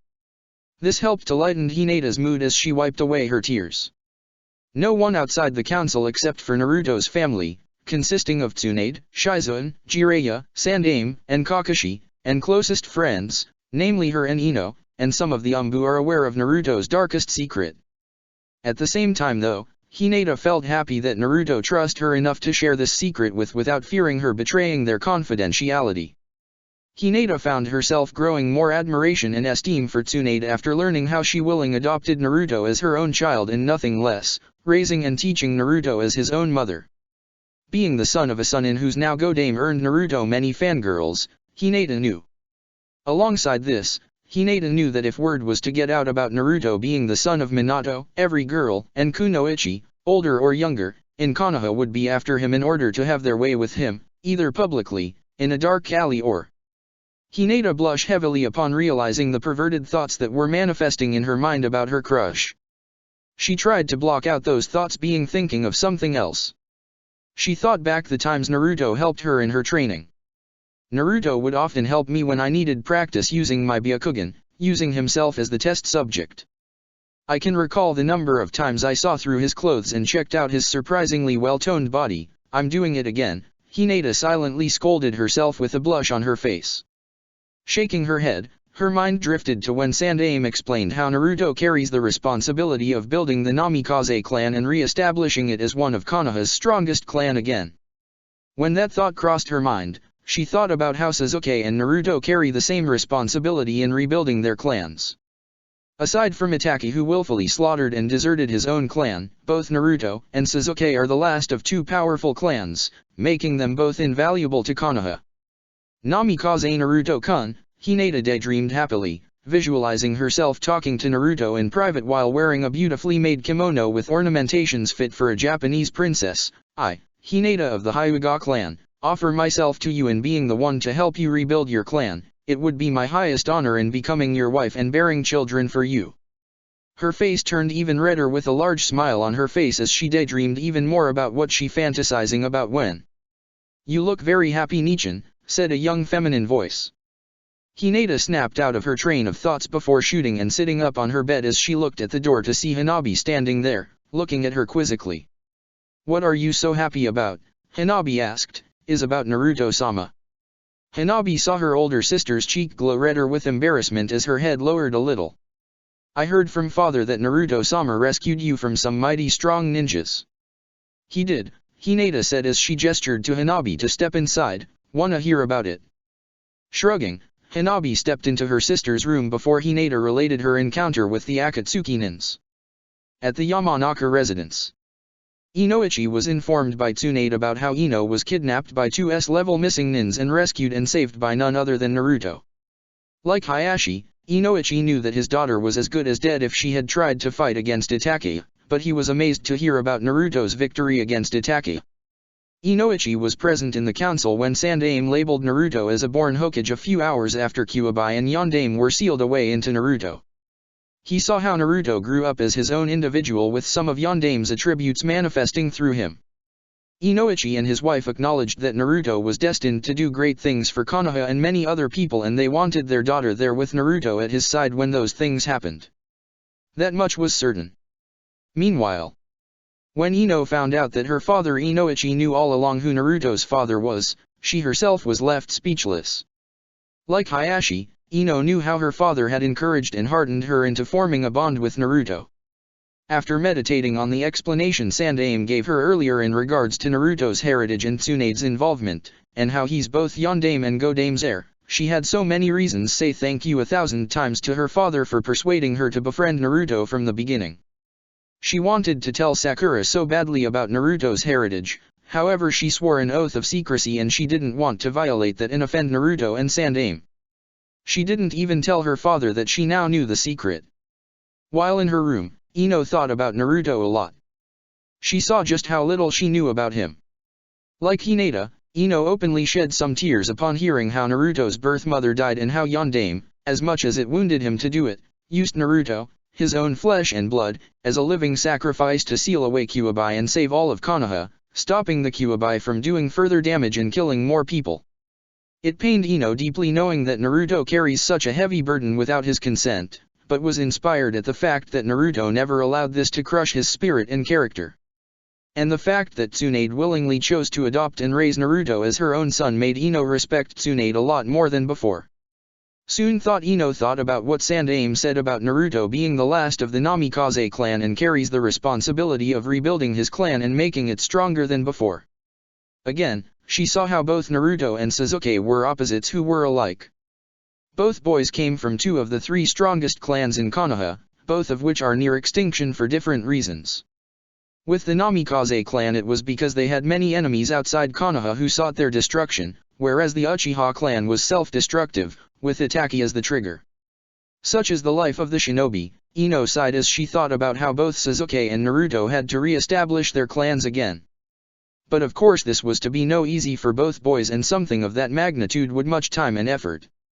Ino's mind drifted to the thoughts of being the one to help Koichi Uzumaki Naruto, or better yet, the very handsome Namikaze Naruto rebuild his clan.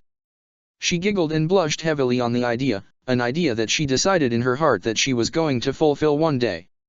Ino of the Namikaze clan, wife of Namikaze Naruto, sole heir of Yondaime Hokage and Godaime Hokage, Ino said to herself with a wide grin, that has a nice ring to it. After a couple of minutes, Ino got up off her bed before running out of her room and out of her parents' house to the Harano residence. Ino knew she couldn't talk about Naruto's heritage and dark secret with Sakura, however that didn't mean she couldn't brag about how Naruto fought Itachi and Kisame to rescue and save her and Hinata. Back at the Hyuga Manor. Hinata had just finished relating the story to Hanabi, minus the parts about Sandaime explaining Naruto's origins and his fox summoning contract. Hanabi was surprised at the story told to her. Naruto-sama is very brave Nichan, Hanabi said, even though I find him to be weird at times. Why? He's always wearing that stupid ninja mask as if it's part of his face.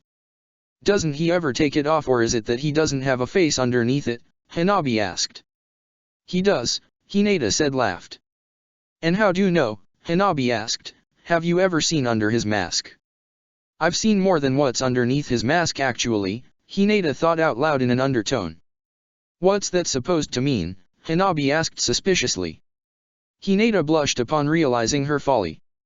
Nothing, just gibberish, Hinata laughed nervously, I was just talking nonsense. Whatever, Hanabi said, Naruto-sama is still weird in my opinion. But he and Niji-san don't seem to like each other. I know, Hinata agreed sadly, every time they look at each other they just want to tear each other apart. If Niji-san and Naruto-sama got into a fight, Hanabi asked, who would win? Hinata was about to voice her opinion when. What's this about who'd win in a fight between me and Naruto-sama? Both siblings turned to see their older cousin standing by the door with his arms crossed over his chest. Niji-san, Hanabi said. Naizen, Hinata greeted, how long were you there? I heard my name mentioned so I came over, came his reply, so what's this about who would win in a fight between me and Naruto-sama, Hanabi-sama? Does this have anything to do with Naruto rescuing Hinata-sama from Itachi? You know about that, Hinata asked. Everyone in the clan knows about it, Niji answered, Naruto-sama had to save you because you were too weak to defend and hold your grounds against Itachi. It's pitiful that the supposed heiress isn't capable of defending herself against criminals. Fate has deemed you weak, Hinata-sama. Niji walked off from his two cousins and back to his quarters. Normally in the past, Niji's harsh and cold words would have made Hinata question her worth, however after spending quantities of time with Naruto and Ino, and gaining her father's recognition and approval, Hinata decided not to let her cousin's words get to her. Fate, Hanabi snorted, that's all he ever talks about. Sometimes I wonder if one of the cadet branch members dropped him on his head as a kid. Hanabi, Hinata lightly laughed. Later that evening, Naruto was sitting on top of the Hokage monument, unsurprisingly he was standing on top of the side with Yondaime's head. While he was there, he was thinking back to everything that transpired all in one day, from him training in the use of the Rasengan and failing to perfect it, arguing with Minato and Kyuubi, a run-in and battle with Itaki and Kisame of the Akatsuki after the two of them kidnapped Hinata and Ino to finally Hinata and Ino learning of his familial history and legacy. He was happy that he allowed Sandaime to explain the issues concerning the Namikaze clan and Kyuubi's imprisonment. Sandaime was careful about how he went about explaining to Ino and Hinata the truth about Naruto, Yondaime, Tsunade, and Kyuubi. He explained the history of the Namikaze clan and how they were specialized in discovering, creating, and mastering sealing jutsus, spirals and creating seal-less attack and defense jutsus. He also explained what led to the Namikaze to near extinction and how Minato was originally the last of his clan and was planning on reconstructing his clan after marrying Uzumaki Kushina. Sarutobi then explained how things took a turn for the worst when Yondaime received word about Kyuubi no Kitsune traveling to Konoha and destroying everything its path as it made its way to the village. Sandaime held back no details from the two girls in explaining the tragic and horrific events in sheer details. Hinata and Ino were in tears upon learning that Kushina died from heavy trauma and distress during Kyuubi's attack and ultimately of childbirth, and how Minato had no other choice but to seal Kyuubi into his own newly born son, turning Naruto into a living sacrifice with the use of a forbidden master jutsu that was meant to take his life in the process. Without actually stating the name of the kinjutsu used in spite of it being a fluke, Sandaime explained that Kyuubi was sealed into Naruto's right hand and that Yondaime's body was completely destroyed after the jutsu was initiated, with all of his chakra absorbed and sealed into Naruto's stomach.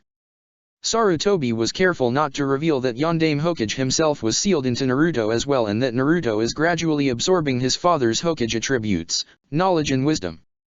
Sandaime explained that as a result of Kyuubi's sealing into Naruto's right hand, he was instantly given a summoning contract with foxes and can summon them when needed.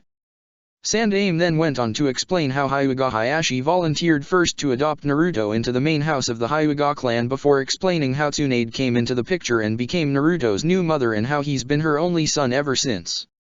What Sandaime left out was the facts that Naruto has been heavily trained and taught by Tsunade, Jiraiya, and Yondaime while growing up. The girls figured that Tsunade taught Naruto some stuff, however they weren't aware of just how much.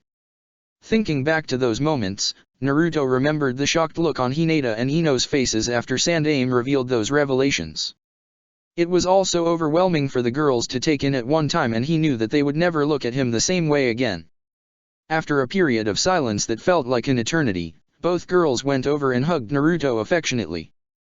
Both girls were happy that Naruto trusted them to the point that he was willing to reveal and share his greatest secrets with them and promised never to reveal it without his permission.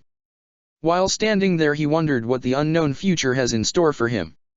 After several minutes, Naruto said, "I know you're there so you can come out of hiding." A second later, an aged man in his 60s smoking a pipe stepped out from out of the shadows and walked over to Naruto. "I figured you'd sense I was here, Naruto," Sarutobi said. Naruto nodded. Thinking about what happened earlier, Sarutobi asked. "I was," Naruto admitted. "I have to admit the girls took it rather well. I was surprised that they didn't turn into crazed fangirls on the spot." Sandaime chuckled at this and said, "That's because they're your friends, Naruto, not shallow girls who sees you only because of the name you carry or because of whose son you are. They see you for you, and I can tell that from the way they look at you, as does your mother. Those girls really like you, Naruto, and I'm sure that they'll be of great benefit to you in the future." "I saved their lives," Naruto joked. "What's there not to like? Tell that to the Akatsuki and your father's enemies from the other villages and nations," Sandaime shot back. "Point taken," Naruto frowned. "Seriously, Naruto," Sandaime stated, "putting all humor and jokes aside, the truth about who you really are will eventually come out into the opening. Once word gets out that you're the living son of Yondaime, you'll be a most, if not solely, loved figure in this village and a most hated representation of Yondaime to outside enemy villages who really hate your father." "You told me this before, Ji-san," Naruto retorted, "as did my father, who has yet to teach me all of his jutsus and fighting styles, and the Hiraishin no jutsu for that matter." "Most likely for your own protection," Sarutobi stated, "your father was the feared Yellow Flash after all. From what your father told me before you were born, creating and mastering the Hiraishin no jutsu was no easy task, even for a seal master like him. He didn't go into many details about how he created that jutsu or how long it took, but he told me that he designed and created the Hiraishin no Jutsu in a way that only someone of his bloodline descent could use it. That explains why he never taught it Arojisen. Naruto made known, the Hiraishin no Jutsu is fundamentally like an artificial bloodline limit then. /n, I don't know much about the Hiraishin no Jutsu, so please go with the flow. Comparatively, Sandaime agreed. From what he told me, even if the enemy did acquire the jutsu and the special kunows used with it, that jutsu's complexity in its creation is the reason why it won't work for anyone else. Your father took every precaution he could think of to ensure that the Hiraishin no Jutsu wouldn't fall into the wrong hands and used against us. It's an S-rank self-summoning jutsu that can't be copied or emulated by anyone outside the Namikaze bloodline. I bet the Uchihas weren't happy about that, Naruto joked. Sandaime merely chuckled and continued, but I'm sure that you'll learn and master your all of father's jutsus in time as you continue growing stronger mentally and physically. You will become the new yellow flash of Konohagakure after all. Naruto nodded in understanding. I'll grow stronger and inherit my father and mother's wills of fire and legacies, and become Hokage someday. It's funny you should say that, since the first nickname you ever gotten from me when you were merely a few hours old was, Born Hokage. It was, Naruto asked. I thought my first nickname was, Yondaime Hokage. That's the second nickname you've gotten, that one from Jiraiya, Sandaime said. Speaking of Arojisen, where is he? No doubt doing some research, as he puts it, knowing him. Naruto didn't need to be told more. Anyway Naruto, Sandaime said, recapturing his attention, I came here to talk to you about another matter of utmost importance. Oh? What would that be? The revival of your clan, Sandaime said. What's more to know? Naruto asked curiously. Is there something more that I haven't been told yet? Are you familiar with polygamy? Sandaime saw the look on Naruto's widened eyes and face as his face reddened a deep shade of crimson that would have shamed Hinata. Although he wasn't a teenager yet, Naruto already had a sharp vocabulary. Where are you getting at? Naruto asked carefully. Sarutobi took a puff of his pipe and then elaborated. According to the Clan Restoration Act of Konohagakure no Sato, which was established by the council during the rule of Naidame-sama, the sole male survivor of a major clan of the village is allowed to be married to multiple wives. This act is only used when an essential and beneficial clan is near extinction and its recovery is of great importance. To put it simply Naruto, you are within your rights to marry multiple females to revive the Namikaze clan and re-establish it as one of the strongest clans once again. This act also applies to clans with bloodline limits, presently in Sasaki's case. But from what I've seen of him, the boy's too bent on revenge against Itachi than focusing on restoring his clan. However, we're not talking about the Uchiha clan right now. We're talking about you marrying a few females who will help you in reviving your clan. It wasn't hard for the old aged man to see the expression on Naruto's reddened face as he soaked in everything he was just told. Those girls really like you, Naruto, and I'm sure that they'll be of great benefit to you in the future. Naruto recalled those words about Ino and Hinata spoken not too long ago. Naruto wanted to say something but found himself stuttering with his words. Nothing coming out of his mouth was making any sense. You don't have to worry about marrying any girl right now, Sandaime assured while trying to calm Naruto before explaining more to him. You're not at the age to marry yet anyway. Hayashi though is already aware of this act, and both he and the Hyuga elders have agreed to betroth the Hyuga heiress to you in the future. What? Naruto exclaimed with a heavier blush. They're arranging that I marry Hinata in the future. When did this happen? Earlier today. What does my mother thinks about all this? Naruto asked. It was both her and I Hayashi spoke with about the arranged engagement before I came here to see you. Tsunade have been aware of the Clan Restoration Act a long time ago, since it was her granduncle that put the act in effect in the first place. Of course Naruto, Hinata won't be the only female you'll marry in order to revive your clan. When Arojisen hears about this he'll have field day, Naruto said. He'll never let me hear the end of it. Perhaps, Sarutobi said, you can't expect anything less from the self-proclaimed super pervert. But I'm sure he'll know when to be serious about the matter. Seems unlikely, Naruto retorted, but we can always hope. By the way, are Hinata and Ino aware of their arranged engagements to me? Presently Hinata isn't aware of this, since it was deemed that she'd be enlightened about this at a later time when she's ready to know. By the way, why did you add Ino into the mix? Aside from Hayashi, I don't recall saying that Ino's father betrothed her to you. Naruto blinked on hearing this, but, you say that both Ino and Hinata really like me and they'll be of great benefit to me in the future. The latter part of that statement could have meant anything, Naruto. What I could have meant is that both girls could prove to be great allies to you during good and hard times. Therefore, judging from your answer, I'm assuming that you were already contemplating on marrying both Hinata and Ino, yes. A now heavily reddened face Naruto found himself more speechless than before. He wanted to say something to Sandaime but nothing came out. He couldn't deny that he senselessly placed himself in the situation he found himself in. Seeing Naruto's predicament, Sarutobi laughed, "Don't be so hard on yourself, Naruto. I already knew you like both girls, seeing that they're the only two from the academy you've taken a liking to. If anything, Yamanaka Inoichi would be more than happy to betroth his daughter to you before allowing any other guy to step into the picture." Grinned, "I should know. I've seen how both he and his wife have been trying to pair both you and Ino together for quite some time now, especially since he's aware that you're the son of Minato. So he wouldn't oppose to Ino being married to me along with Hinata?" Naruto asked with a still reddened face. All of the members of the village council are aware of the Clan Restoration Act and what it entails, Naruto. So don't be surprised if other clan members try to offer their daughters to you as wives after you become of age to marry and have children.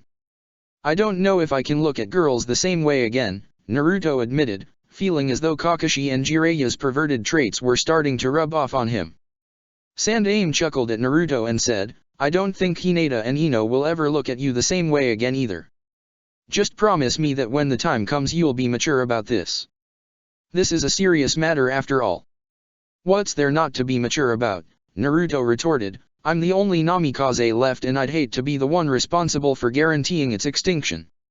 However, I don't like the idea of girls marrying me simply because of what name I carry, whose son I am or what clan I came from. I want such girls to see and marry me for me because of the way they feel for me, just like how I would marry them for who they are and how I feel for them." Sandaime smiled and simply nodded in agreement before taking another puff of his pipe. "You're showing maturity and a level-headed mind about this already, Naruto." For the next couple of minutes, both Sarutobi and Naruto quietly looked over at the village with the darkening starlit night skies blanketing village. "Hey father," Naruto thought, "I have a question." "What is it?" Yondaime asked. "Since you seem to know what goes on in my mind and body," Naruto wondered, "does that mean you'll be there to know when I having SE?" "Don't even finish that question," Yondaime replied speedily with a strong sense of disgust. Naruto cringed at the volume of Minato's voice in his head. Yondaime's displeasure and indignation were strongly felt by Naruto as he held his head with his right hand. "He. Ha ha ha ha ha ha," Kuwabai mocked and laughed maniacally, "keeping it all in the family, I see." "Shut up, you sick perverted bastard," Naruto shouted mentally. Sandaime turned and saw Naruto's plight and inquired, "Is something the matter?" "Just a sudden headache," came Naruto's reply. "I'll be fine. Nothing serious to worry about, old man." Sandaime frowned on being called old man again before returning his gaze at the village. Soon the short-lived pain in Naruto's head vanished. "Sorry about that," Yondaime apologized, "but don't ever ask that question again." "And you have yet to answer it anyway," Naruto mentally retorted. "The answer is you can control what I see and sense through you. Remember, I'm your tenant and I can't do much unless you permit me or if the situation is rather dire. Believe me, Naruto, what you were about to ask is something I certainly do not want to be part of. The seal on your stomach that slightly evolved from the original design after the servitude jutsu was performed allows you to block out and cut me away from anything you don't want me to be aware of. /N, the seal on Naruto's stomach is the same, except that there are 4 small spiral diamonds at the top, bottom, left and right sides of the seal. PFT, Kuwabai scoffed, "I bet before the kit knew this, Yondaime, you enjoyed the sight of Tsunade's body and breasts when she used to suckle. Damare yo." "Baka Aro Kitsune," Naruto and Yondaime angrily shouted simultaneously.